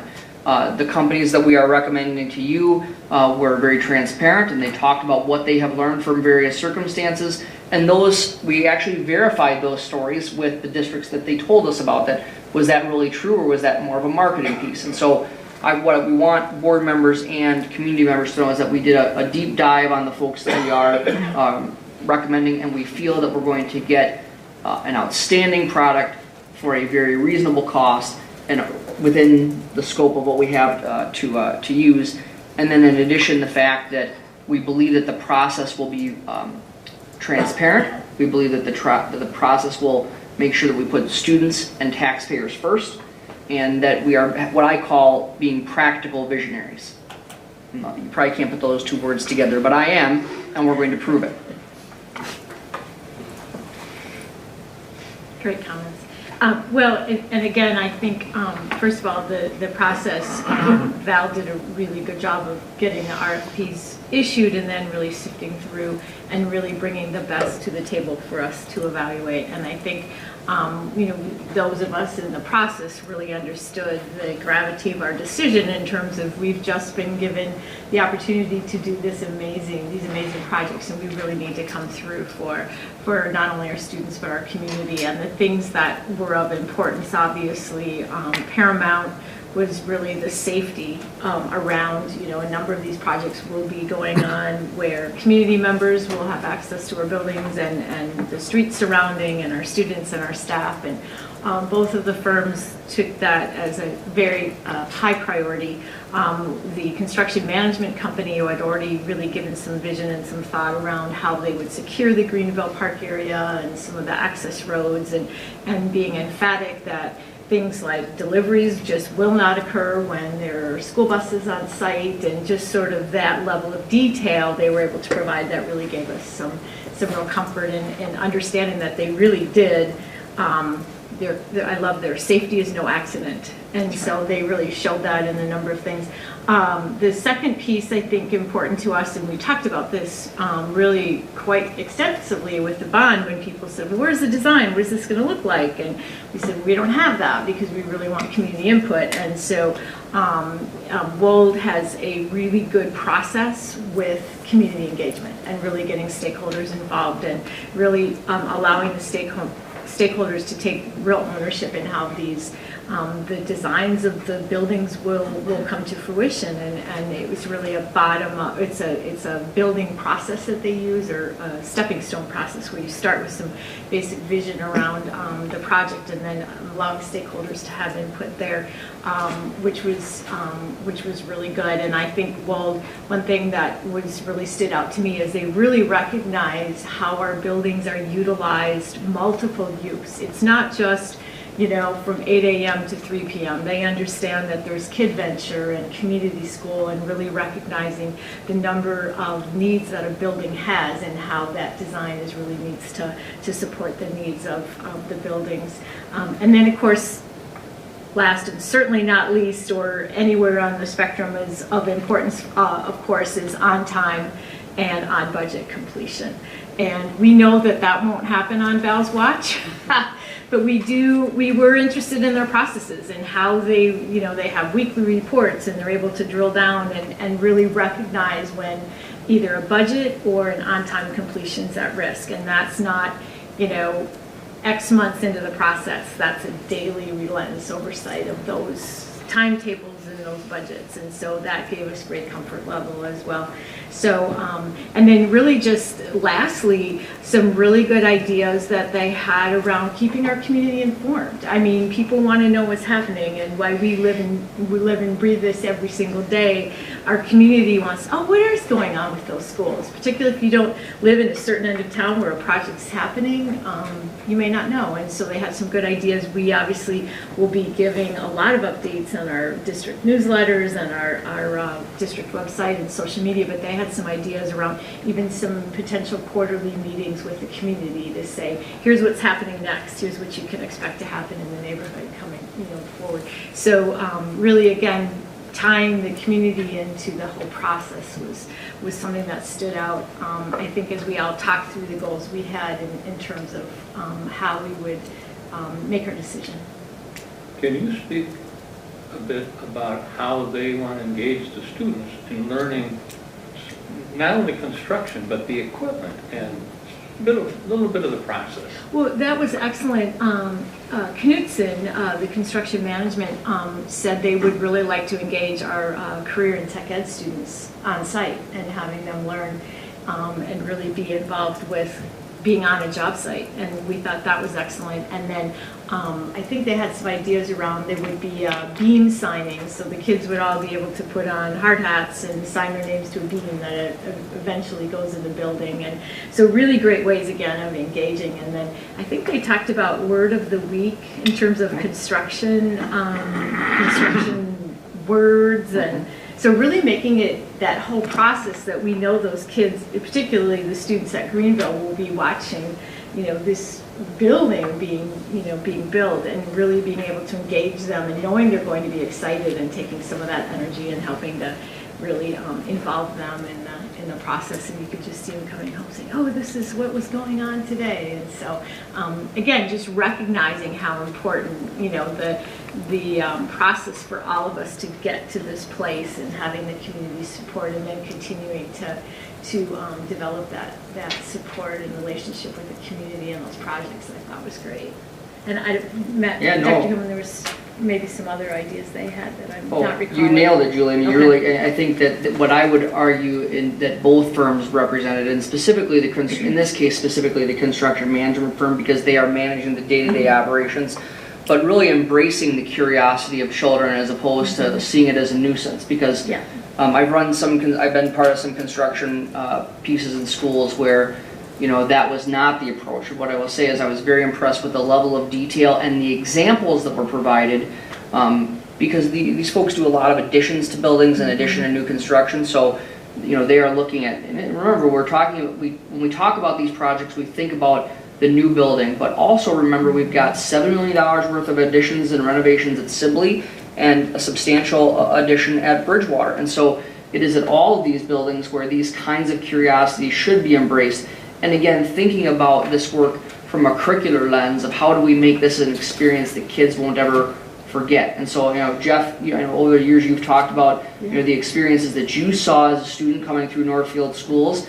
And our goal will be that when these kids say, hey, yes, I was at Greenville Park when the new building was going up, and I remember signing that beam, and I remember the forklift, and we're going to bring this crane in, and they had all sorts of very real world examples.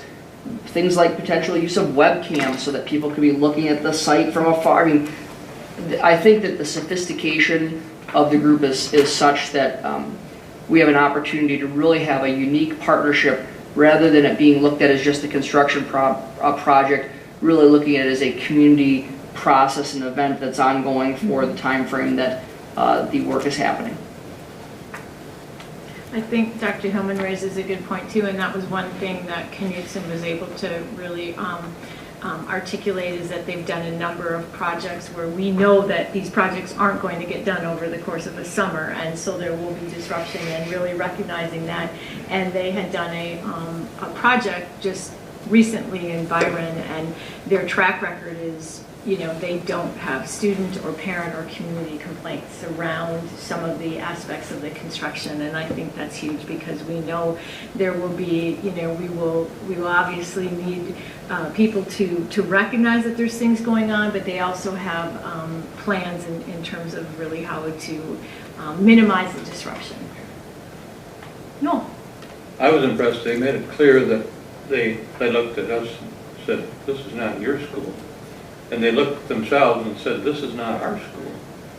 And they said, this is a community school. And as Julie mentioned, there's so many ways that they integrate the community into the whole process. Yeah, it was a nice presentation. Yeah, I think, the truth be told, all 5 firms that we worked with had the capacity to do the work. And it's a matter, we really got some all-star groups that came forward with some proposals. And so, be clear, none of the proposals that we had were like, oh, that's terrible. It was really a matter of looking at who's the best fit, who aligns with our vision for the project, who do we believe has the ability to meet our specific needs for these projects. If it was a different project, it might have come out differently, but the unique compilation of these projects at these 3 different sites led to these recommendations. And while I wrote, obviously it's my job to write these executive summaries, I hope that you can tell from just the comments that people have made, this was a committee consensus. And it did not, frankly, take all that long to say, here are the people that we want to do some extra checking on. So I think that the team really worked well together. There were some really great questions, some synergy in terms of making sure that we were doing our due diligence, and I think board members can feel very good about the level of preparation that has gone into this particular recommendation. So, questions, comments board members have as you review the packets, and questions on our comments?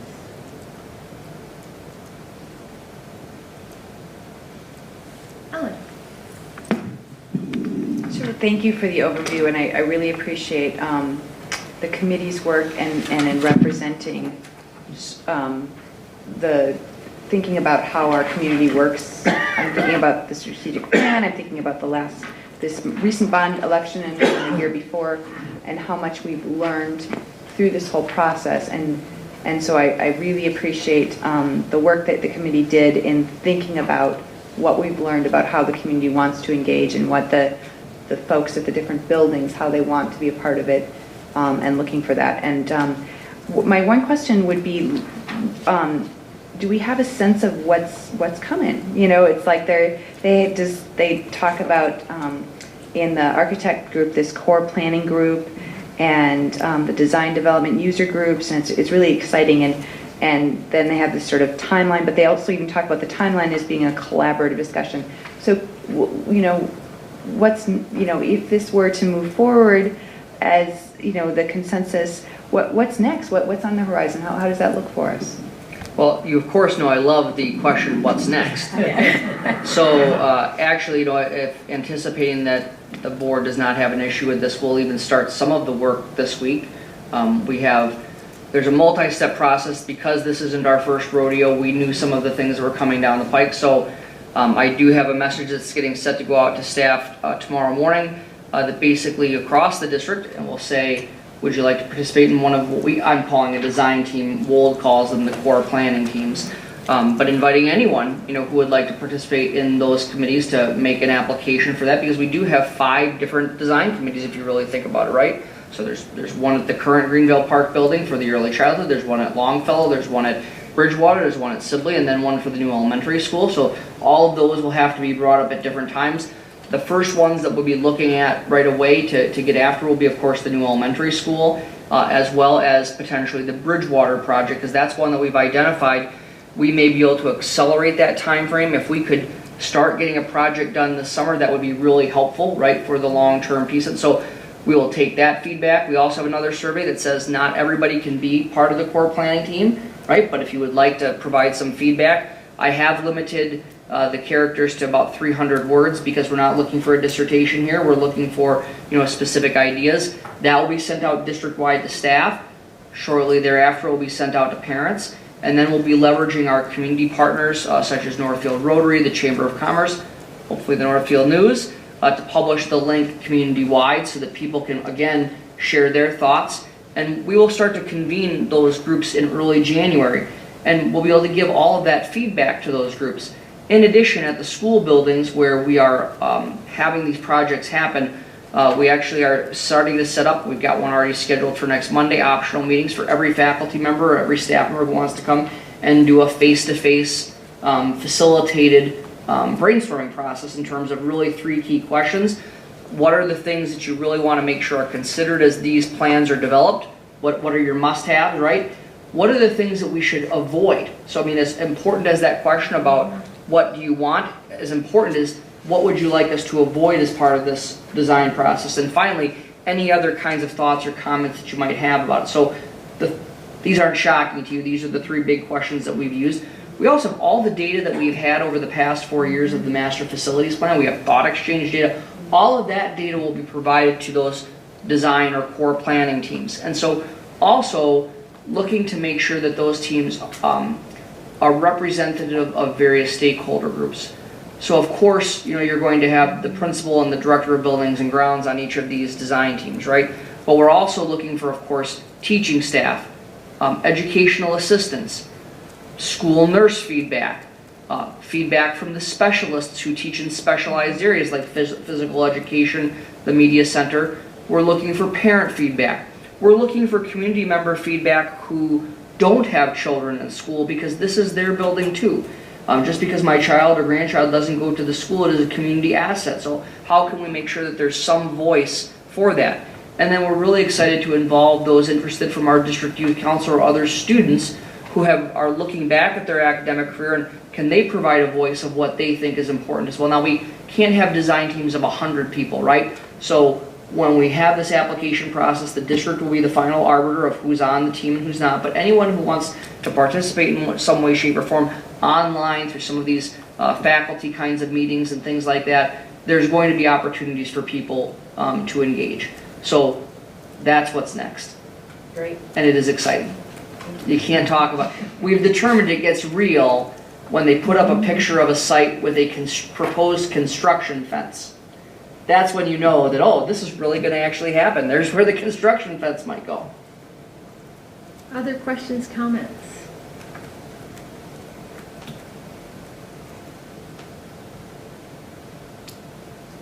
So is it, does the board members were looking at and reviewing the information, are you feeling like you need more opportunities to review the materials in terms of what was presented, or I guess trying to determine if there's a comfort level or if there's some red flags with information that's been provided or not enough information that's provided, or the need for more review of the information? Jeff? So I remember, as we talked about this before, maybe a year and a half to plan, a year and a half to build. So if you're going to put where we're kind of at now, if you want to throw out some guesstimates of where we'd be, where do you think that is? Well, it's not going to be a year and a half to plan, because they plan to be in the ground on several of these projects this June. Okay. So June, one of the advantages that we really have is that we already have the land, right? So if you think about it, there are school districts, when they pass a bond referendum for a new school, then they're going out to look at purchasing land. They may not have made that purchase already. So this is a time frame in which we're going to get after it. So we anticipate that the planning will take place between now and May or so, maybe a little bit after, trying to bid these jobs in early June, and at least most of them, and then get working on those projects this summer. We have identified that there's the potential that the Bridgewater project, because it's smaller, because it's a very specific piece, in terms of a secure front entrance, and because it will require less planning, right? You're not designing a whole school, you're designing basically a front office and an entrance with, of course, redesigning the current office space. We're looking, could we accelerate that process? So that process, that planning process, could be a little bit more intense to be able to get that done faster, so we could potentially even do some bidding this spring yet, and possibly even get started maybe even before the end of the school year if everything worked out. So the key thing is we're going to seize the moment. We've done a lot of work and a lot of thinking. We've done all this work up until this point. That those aren't the decisions, right? But we leverage that information, we leverage that thought process, to be able to inform these final decisions that are made. So I think we're in a very good shape. Now, obviously, something like the Sibley project may not start until later in the fall, or depending, we've even seen some of the thoughts about possibly in the spring after. Those are the kinds of things that as we get into these design teams and the clarity of that timeline will become more aware. For example, you'll see in some of the timelines where they say both Longfellow and the current Greenvale Park building are done with renovations in September of 2020.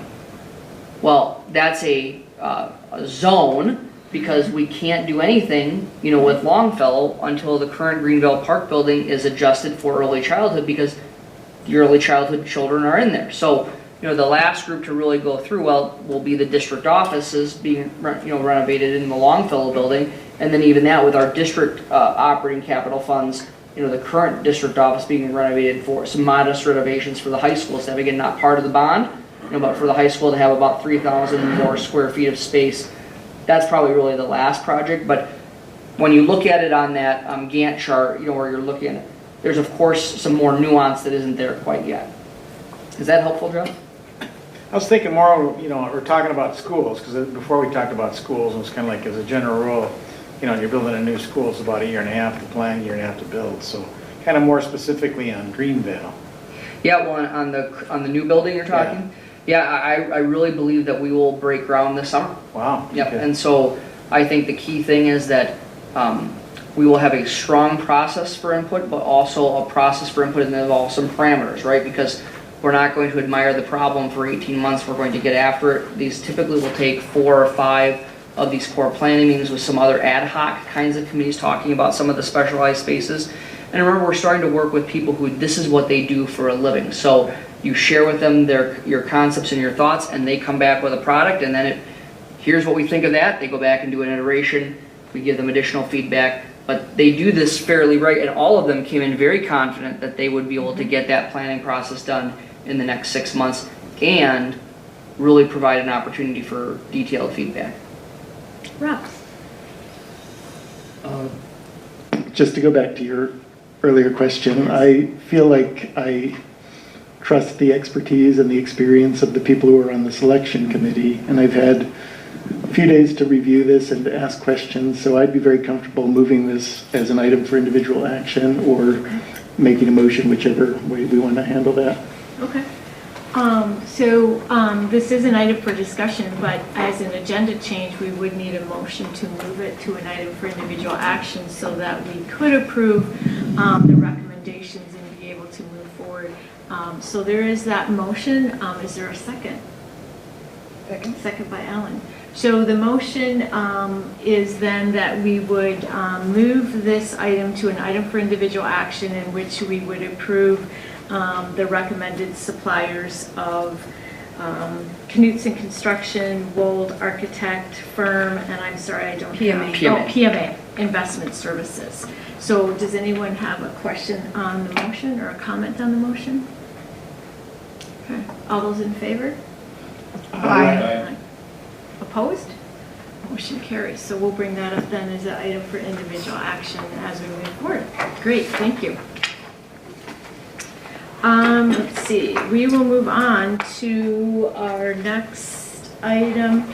So I'm looking at the time and I'm wondering, we've been going since 6:30. We have 2 more items for discussion and a number of items for individual action to work through. I would entertain a motion for a brief comfort break.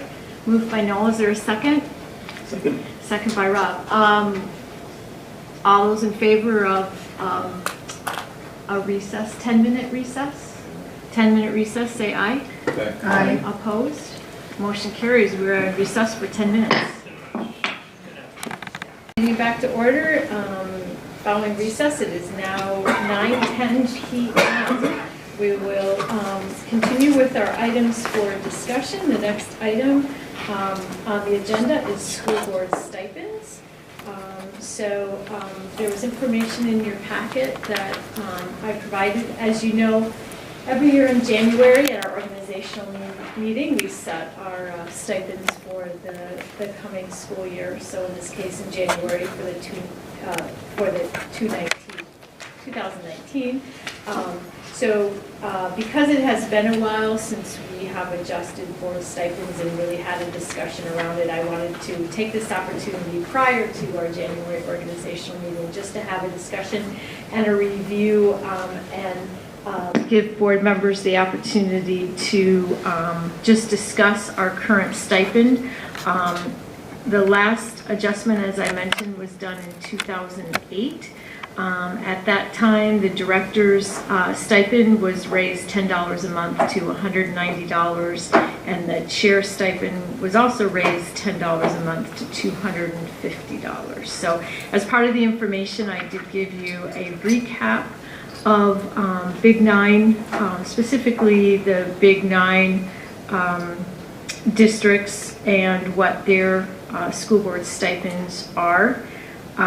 Just to review, the average within the Big Nine with Rochester was $281 for directors a month and $326 for the chair.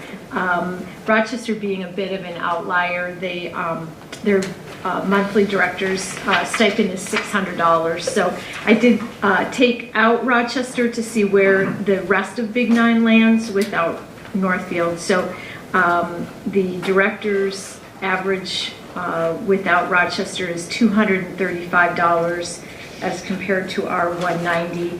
Board chair is $286 as compared to our $250. So there were a few other districts that I outlined as well, just for proximity to Northfield and similar sized districts. So if board members have any questions or comments or want to open discussion regarding this, again, no pretense that we want to make any adjustments, just the opportunity to have the dialogue.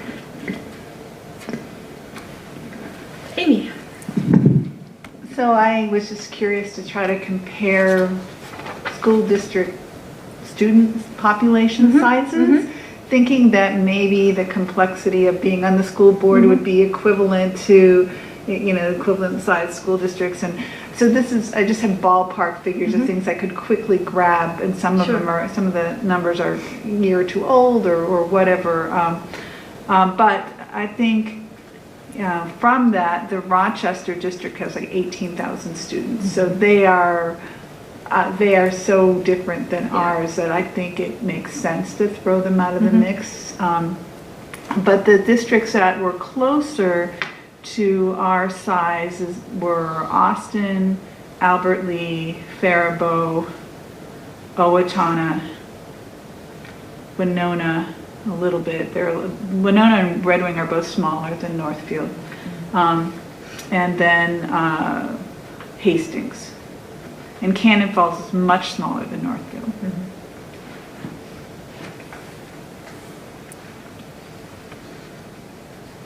No, that's great context, thank you.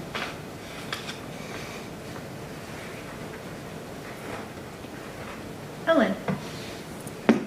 So I appreciate you bringing this before us now, rather than we have so much to cover in the organizational meeting, and just knowing that I've been on the board for 10 years, and the last stipend happened prior to me being on the board, so I didn't even recall us ever having this come before us. And I think it makes us all uncomfortable because we're here for a different reason. But I also remember Dr. Richardson.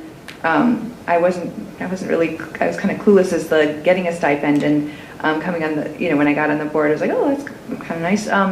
And he said, well, it's designed for, part of it is to think about if you had small children, to make sure that someone who did want to run, who had children in the district, that they could pay for a sitter. And at that time, I actually had an elementary daughter and son that wasn't old enough to really watch her, so it actually applied to me. And that was, prices have gone up in babysitting, and so I don't know.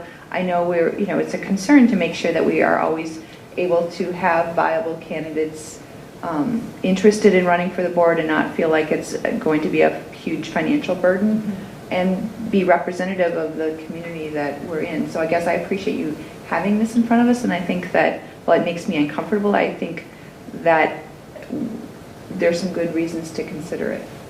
Thank you. Other questions, comments?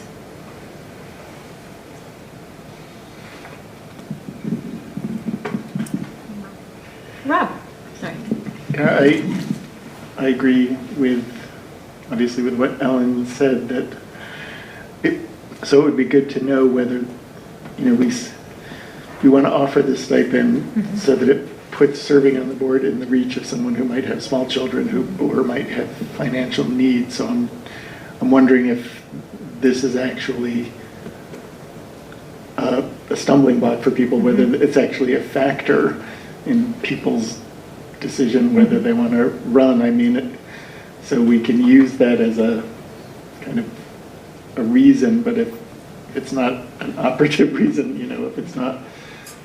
So I'm like Ellen, I'm uncomfortable with the responsibility for deciding whether I'm going to raise my own stipend. So it would be interesting if there were any way of gathering information about not just, I think it's important to have the information on comparable districts, but, find out from the community what people think about this. I wish there were some other way of setting this so that we wouldn't have to make the decision for ourselves. Amy.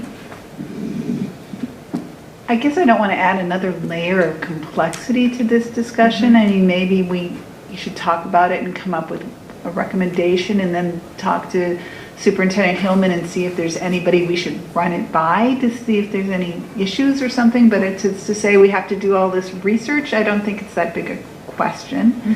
I do also feel the same discomfort, which is why I think we're all kind of pausing here and not jumping in and saying things.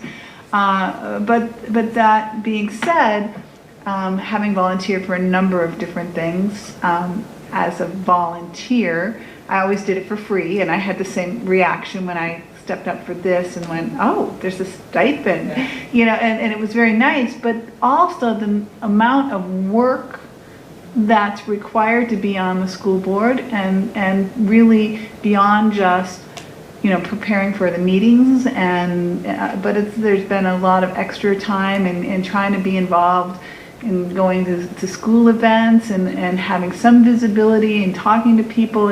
It's far more hours than any other volunteer committee I've served on, including you serve on extra committees when you're on this board. So I think the stipend actually is important, not just for paying off childcare, which is nice, but to maybe make it a little more attractive for people to be involved, people who have been volunteers at different levels and who are looking to continue volunteering but are worried about how many hours a week they might have to put into being on the board. I might add that little extra incentive. It's certainly not a large amount of money in any case, and it doesn't cover the hours that you can easily spend on this.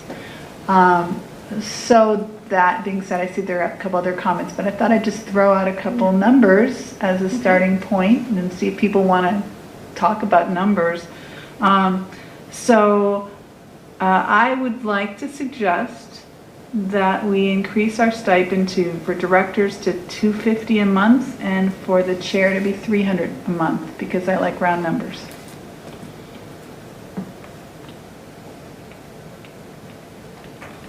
Okay, excellent. Thanks for your comments, Amy. Noel. One of the earlier boards that I served on, school boards, was uncomfortable with the decision, and so they put a stipend in place, changed the stipends, but it made it effective 2 years out, so that you weren't raising your own salary. Now, the other comment I wanted to make is that was this on the radio or something this morning that was going to be one of the items on the agenda? It very well could. We of course published the agenda the Thursday before. I had somebody came up to me and said, you couldn't pay me enough to be on the school board. so there's kind of maybe that's the extremes. Excuse me. Yes, Jeff. I just think as a normal process that stipend should be brought up like almost every time. And I think sometimes when you're putting in $10 this year, $10 the next year, you kind of get to that point where you haven't even talked about it for 10 years, really. And, you know, to your point, I mean, you're looking at this and you're looking at 300 Austin, 300 Albert Lee, and to bounce somewhere between, you know, Fairborn and Watana at 250, I mean, just to be kind of middle of the pack, I mean, that's a very reasonable request, is what Amy's talking about. You know, and then I look at this as a business guy. I mean, you gotta, you know, we're basically getting paid a stipend and kind of like a little, allowance to kind of cover some expenses to get here and back, or like you said, and it's, you know, there's inflation over time, and it's like the embarrassment of people thinking to even ask for anything. But if we were with a company that was, you know, making a revenue of $50 million a year, and we were on the board of directors, I mean, you get some pretty hefty salaries out of that. But this is public service, and I think the stipend is there just to cover some expenses. And I think just to not address in the last 10 years or a little bit of increase to kind of keep up and at least be kind of middle of the packish, you know, is just not wise, you know. So, and I'm, you know, kind of whatever the consensus is, but I just think that that's something that should be, you know, from my viewpoint. I mean, every other one on it, you're saying, hey, this year, 10 years, or whatever else, but we haven't looked at it for 10 years. So. Yeah, great comments. I think everyone's kind of, I think, Jeff, you make a good point in that, you know, this is, and you all have really said that, and I appreciate that. This isn't a discussion that, you know, is easy for us to have, but I think if we look that we haven't adjusted in a decade, if we continue to not make some sort of an incremental adjustment, we are just sort of putting it in the hands of future board members to have to address as we get further and further behind, and that makes it uncomfortable for them. And I think, you know, we're looking, you know, long term in terms of, you know, how the board moves forward in terms of stipend, and again, you know, adjusting ourselves. So we're a little bit, you know, we've always been conservative, but we, you know, and modest in our stipends, but we are falling further behind other school districts. So, yes, Ellen. So one of the things in terms of if we were ever to entertain this, timing-wise, thinking about when we've done this for coaches or any sort of additional piece that's come through, we've always looked to wait to make sure that it's part of the planning for the next year's fiscal year too, is the other thing to consider. Yes, I think that's a great recommendation, so that the way that could play out then would be if we were to choose to make an adjustment in January, we could have it be, you know, our existing stipends be maintained until July 1st of 2019, and that would give the opportunity for Val to plan it into the budget for starting July 1st. So I think that's I appreciate that recommendation. I think it's real planful, and I think it really follows the model that we have set, that we don't, you know, certainly there's adjustments that have to be made and opportunities where we have to adjust the current budget, but to look long-term and put it into to next year's budget, I think is a great recommendation. So again, this is just opportunity for discussion. We aren't going to make any formal action on our board stipend until our organizational meeting. So when we actually, this is our last meeting until that meeting. We only have one board meeting in December. So I will, at the point of the agenda where we talk about stipends, I'll ask for a motion as to stipend and where we want it to be with that.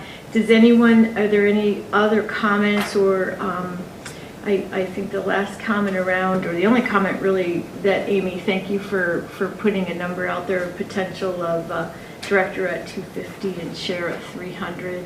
Is there any other discussion points people would want to have around specific dollar for stipend? I think I appreciate Ellen's comment too. I mean, we really don't want anybody's interest in serving on the board, the cost to do that be a detriment to them coming on the board, because we really do want people that are interested to be on the board. And we have the childcare for board meetings, but then, as Amy mentioned, we all have a number of committees that we serve on too, and those are those are times when that person would likely need to have a babysitter, have babysitting costs, childcare costs as well for that. Yes, Amy? I actually want to revise my number. Okay. I still like 250 for the directors, but I've been thinking about the chair, and I know there's a lot of extra work involved in the chair, and I don't even know how much, but I just really appreciate all that you've done and how many things you're involved in, Julie. And so I would say it's just a little bit more, but maybe that should be like 325. Okay. So any other questions or comments board members have on this discussion? Okay. So we'll take this discussion under advisement with each of us and revisit the issue when we have the organizational meeting in January. Thank you. Okay, so our last item for discussion here, moving forward, is the Greenville Park campus name. Dr. Hillman. Yes, and just a very brief overview in terms of, Ellen had asked before about what's next in the process, and one of the most often question that I have been asked since the bond election was successful is really about the naming of Greenville Park. And so, as you remember, when you're in an informational campaign, we kept things very high level. And so what I do want, I'm not asking for any kind of decision tonight, but what I just want to bring forward is really to respond to the questions of people who are very concerned about the thought that we might change the name of the elementary school from Greenville Park to something else. And of course, you have heard Principal Sam Richardson talk. Many of you have attended the community school. The pride of being a Greenville Park Gecko is pretty substantial, and it's palpable when you go into the school building. And so one of the key things I want you to know that I'll be bringing a recommendation forward at the first meeting in January, there are really three ways you could look at this. One would be to just take the name of the current elementary building, Greenville Park, move it to the new school, and change the name of the existing building. And of course, that building has been named Greenville Park since 1971, so I think the chances of anybody ever calling it anything different are pretty minimal. All right. The second piece is you could name the new school something different, right? And you could keep the Greenville Park Elementary name at the current facility of Greenville Park Early Childhood Center. Again, we'd be sacrificing all of the work that the staff and the students and the parents have done, really creating this culture of the Gecko spirit, which we all know has been very palpable, the #1 ranked community school in the state. It's not an accident that that happened. It's really the thoughtful planning and the work that's been done to create that culture within Greenville Park. The third option would be to just basically call the entire, because it's all Greenville Park, right? We're building on land that is currently part of the Greenville Park School. So we could simply call the entire thing Greenville Park with really good signage, right? That would direct people to the elementary school on the right-hand side. That would be the east side, I think, right, Noel? And then on the west side gets the district-wide Early Childhood and Community Education Center. So again, I'm not asking for any decision. Those are the pieces that I can see being an option. What I will tell you is more than likely my recommendation to you in January would be for you to act on calling the entire campus basically the Greenville Park campus with an elementary school and then a district-wide Early Childhood and Community Education Center. I just think that if this is a stumbling block for people, or if people are really, this is not all that, if you're having a brand new building that didn't have an identity before, the naming process is far different.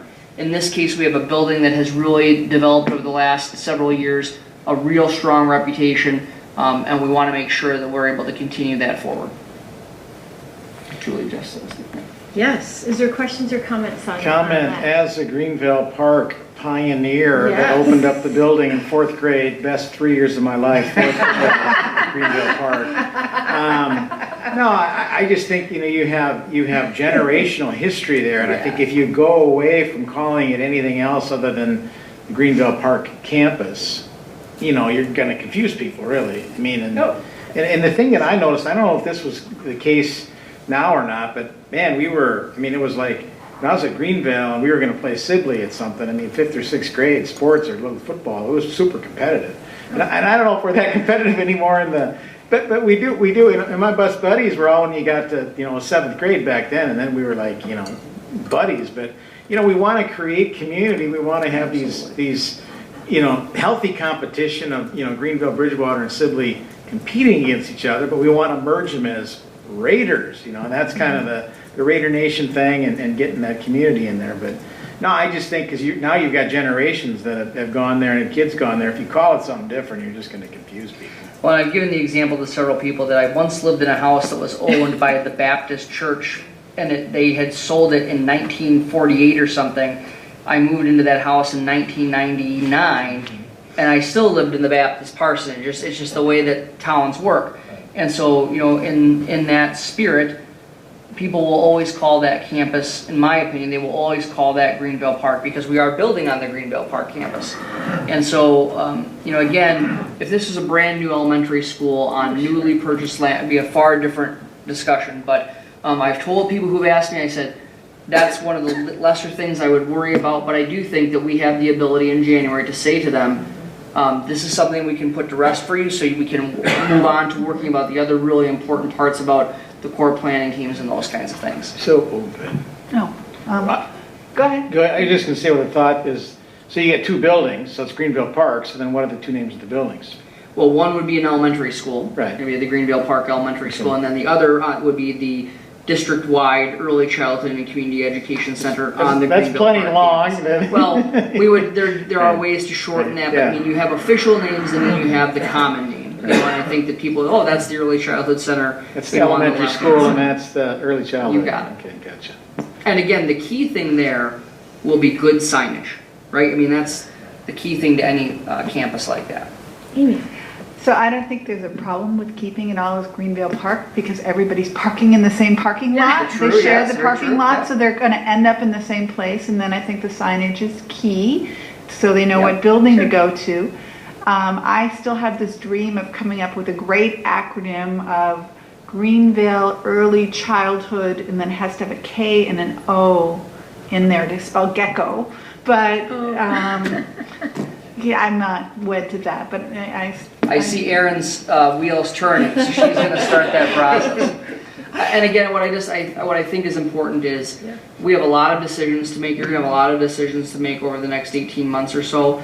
And if this is one that is concerning people right out of the gate, this is one that we can take care of for them and say, yes, we've heard what you said, and we want to make sure that we move ahead. When we were asked during the campaign, we never put the cart before the horse. We did not commit to anything one way or the other at this point, but it is now time to do so. So, is this something we have to vote on then? I would recommend that you do take action on it because it is a piece where those are the official names of the schools with the Department of Education. So I mean that would at least give us the authorization to start completing all the kinds of things that we will have to over the next 18 months to make sure that they show up in the database at the department appropriately and in the phone book and all those kinds of things. So you're former elementary principal, right? I am. Okay, so how many schools, and has this always been the case? Because I went to Longfellow and I went to Greenville, and we never called them the Longfellow Lizards or the Geckos or whatever. So I mean, has that been a long tradition that you've seen in elementary schools calling your school something other than your... I think it's a recent phenomenon, Jeff, and I think that in school districts where there's only one elementary school, they may take on the moniker that the district's high school has. I think this is something that has really just evolved over the years. If you talk to people, I think you might have been a Greenville Park Gator, because my understanding is for quite some time they had adopted the Gator piece, and Bridgewater with the Bears, of course, just makes sense with the alliteration and the Sibley Stars. I think it is important. If you just think about human beings and how we gather, right, there is an important piece about having a sense of community and rallying around an identity. And I think it's a relatively recent phenomenon, in Minnesota where this has happened. At Chatfield Elementary School in Belle Plaine, we were the Tigers because, that was what Belle Plaine High School was. Yeah. We had a very cute little tiger that was our mascot, but I think this is a recent phenomenon, but it is important. And while I think some folks may say, well, the name of the building, it really does matter. It matters to the kids, it matters to the families, it's an important thing all the way around. And while this is one of probably hundreds of decisions that you'll be making about these buildings over the next several years, it is one that's important in the hearts of a lot of people. And my recommendation to you is we just take care of it in January. Other questions, comments? No. I have a comment. The original name of the school was the Greenville Gators. And my son designed the sweatshirt, and I have a copy of it in the top drawer if you want to see it. That's great history. Thank you, Noel. No, I appreciate you bringing this forward, Dr. Hillman. We don't want something like this to be a distraction with all of the other really good things happening. And I agree. I think the get-go and the community pride there is just is outstanding and not anything we want to de-accelerate with any sort of change. So I think that your recommendation is really strong, and that we'll look forward to taking action on it in January. Noel, do you have another? Well, my thought is that I would like to see the Northfield in the district-wide. Northfield is part of the name in the district-wide Early Childhood Center. Even though it's a long, long name, I think it points out to anybody driving by that this is the Center for Early Childhood for the district. For the school district, making that distinction.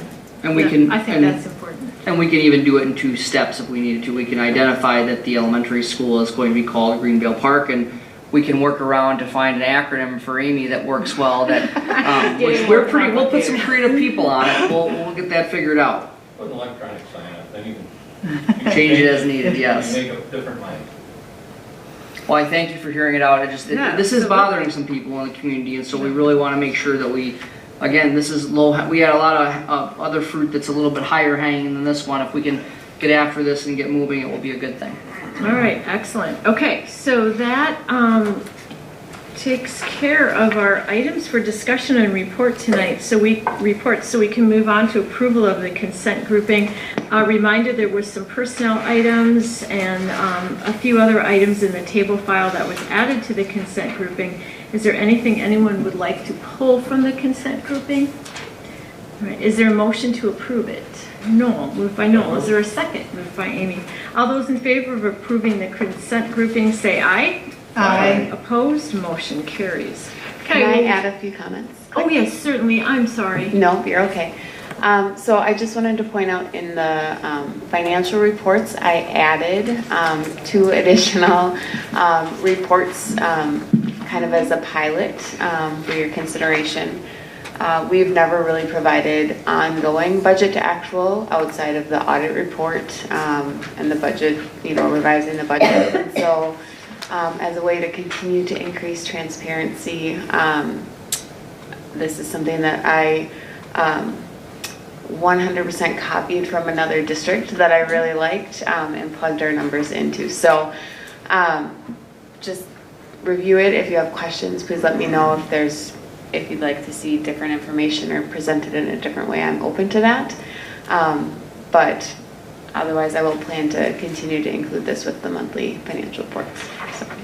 I apologize. Val had actually asked me to make that. Not a problem. To make that note, and I didn't before we approved the consent grouping. So, yeah, so it's the back 2 pages of the information that report of board approval of financial reports that was in the table file. So it's the back 2 pages there. So if board members want to take a look at that, just looking at it quickly, it looks really good. And I think that we always love this level of detail, so we appreciate that. Okay, so we are ready to move on to items for individual action. The first one tonight is the resolution establishing the combined polling places. We did review this at our last board meeting and talked through, we made some changes which are all reflected in the information that was provided in the packet. So is there a motion to approve the resolution establishing combined polling places for multiple precincts and designating hours during which the polling places will remain open for voting for school district elections not held on the day of a statewide election? Is there a motion? Moved by Amy. Is there a second? Second by Ellen. Question or comments? I just want to point out that, again, very clear, we do not intend to run a special election in 2019, but this is required under new legislative action in 2017 that we adopt this resolution on an annual basis by December 31st. I just wanted to add some additional information there as well, because as we have reiterated several times, we do not anticipate a levy or a bond special election, but there are some scenarios where we would have to entertain a school board special election. The probably most relevant one, and we would absolutely have no anticipation of that, but if that were to occur, we would have to address it. If we have a board member who would need to step down for a reason other than illness or military deployment, we would need to run a special election, because there would be more than 1 year left on their term. So all of the current sitting board members, we all have more than 1 year left on our term. So, you know, if in the unlikely event, but there's always the possibility that a board member would need to step down, we would have to have a special election, in which case we would be it would be prudent for us to have these combined polling places for such an election. So are there any questions or comments? And then also just to clarify too, just so that people understand, because a lot of the school board vacancy and the statutes around filling school board vacancies prior, it was always an appointment process, and now they've put some new requirements in there. But just to clarify too, that if a board member were to need to take a sick leave, they are able to do that, and we are able to appoint for that board member taking a sick leave, and that sick leave can extend all the way through their entire term. So in that unfortunate situation where a board member would have to step down for that reason, we aren't, you know, that person is, nor is the district penalized for having to make that tough decision. So, okay, so we have a motion and a second. It is a resolution requiring a roll call vote. So we need a... Hurwitz. Aye. Hardy. Aye. Stratmont. Aye. Cornell. Aye. Iverson. Aye. Pritchard. Aye. Motion carries. Okay, we'll go on to our second item, which is World's Best Workforce. Is there a motion to approve the 2018-19 World's Best Workforce Annual Report as presented? Moved by Ellen. Is there a second? Second by Noel. All those in favor say aye. Aye. Opposed? Motion carries. Next item is the certified final 2018 payable 2019 tax levy. So is there a motion to certify to county auditors the 2018 payable 2019 final certified levy limitation and certification report in the amount of $20,025,845.72? Moved by Amy. Is there a second? Second by Rob. Any questions or comments? All right, we have a motion and a second. All those in favor say aye. Aye. Aye. Opposed? Motion carries. Next item is the fiscal year general fund budget revision. So is there a motion, excuse me, to approve the revised 2018-19 general fund budget of revenues of $53,928,294 and expenditures of $53,493,724. Is there a motion? Moved by Noel. Is there a second? Second by Amy. Questions or comments? All those in favor say aye. Aye. Opposed? Motion carries. We can move now on the item for individual action, which was added to the agenda as a motion during the discussion and report portion of our meeting. So is there a motion to move on that action? Helen. I move to accept the proposals, namely the Wold Architect for Architecture and Engineering Services, Knudsen Construction for Construction Management Services, PMA for Investment Services, all related to the projects associated with the successful November 6, 2018 bond election. Okay, thank you for that motion. Is there a second? Second by Amy. Any questions or comments? I appreciate the board's willingness to move forward on this. I think when we look at a compressed timeline, with wanting to move in specifically to Greenville Park by fall of 2020, that's a project you can't move students in. If it doesn't happen in fall of 2020, it doesn't happen until fall of 2021. And the other projects, can be flexed around a number of different dates and schedules, but that specific one. So in light of a compressed timetable and the opportunity, as we said, we really have some really good processes for getting the community involved, but really keeping an eye on that fall of 2020. I think it's really great that we're able to move forward on this. And I know you've already engaged a number of staff people and teeing them up to have these conversations. So being able to have these decisions just allow us to continue to move forward. So I appreciate everybody's support in approving the moving of this to an item for individual action. So any other questions or comments? Okay, we have a motion and a second. All those in favor say aye. Aye. Opposed? Motion carries. All right, so we have worked through items for individual action. We have item for information. Dr. Hillman, we have an enrollment report and an actual new report provided by Val. Again, we love your reports, Val. There's a new updated enrollment options history report, which I think people will find really interesting. We are under the cruising altitude of the years. You see that our full-time number, excluding early childhood and part-time or independent study ALC students, remain the same in December as it did in November. Always a good piece, because then we are starting to see a little bit of consistency. But you'll also know the grand total that does include early childhood and part-time independent study ALC students did increase by 15 students in the last month. And so again, as you know, we've seen those are two different numbers that we're looking at for exactly the kind of purposes that Director of Finance Murdersdorf talked about during her budget revision portion. Also want to highlight again something that I should have included in the last in our annual enrollment options report. We started providing this to you last year, and I inadvertently had left it out. So you now have it. What we like about this is it does show the history going back 6 or 7 years.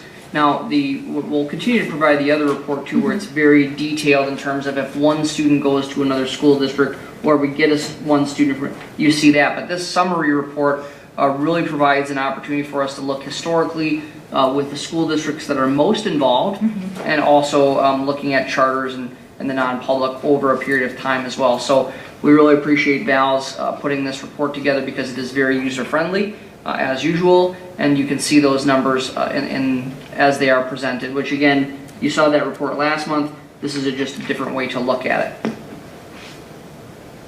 I think the other part to just really highlight is that, you know, despite the fact that we have seen some increase in our open enrollment into the district in the last couple of years, we still have a net loss in terms of students choosing something other than Northfield Public Schools. So while we've made a substantial gain in terms of getting some students to come in the place of those students who choose something else, and of course, we're not upset about people choosing the 2 charter schools in our community. We are their authorizer. We have a great partnership with St. Dominic. We're not concerned about it. It's just a matter of making sure that people understand that we are looking at both the in and the out on this report. Excellent. Any other questions or comments? Okay. Future meetings. As we mentioned, this is our only meeting for the month of December. So our next meeting is Monday, January 14th, 2019 at 7 p.m. We'll start with the organizational portion of the meeting, followed by the regular school board meeting. Just make note, we will take an updated board photo after the meeting.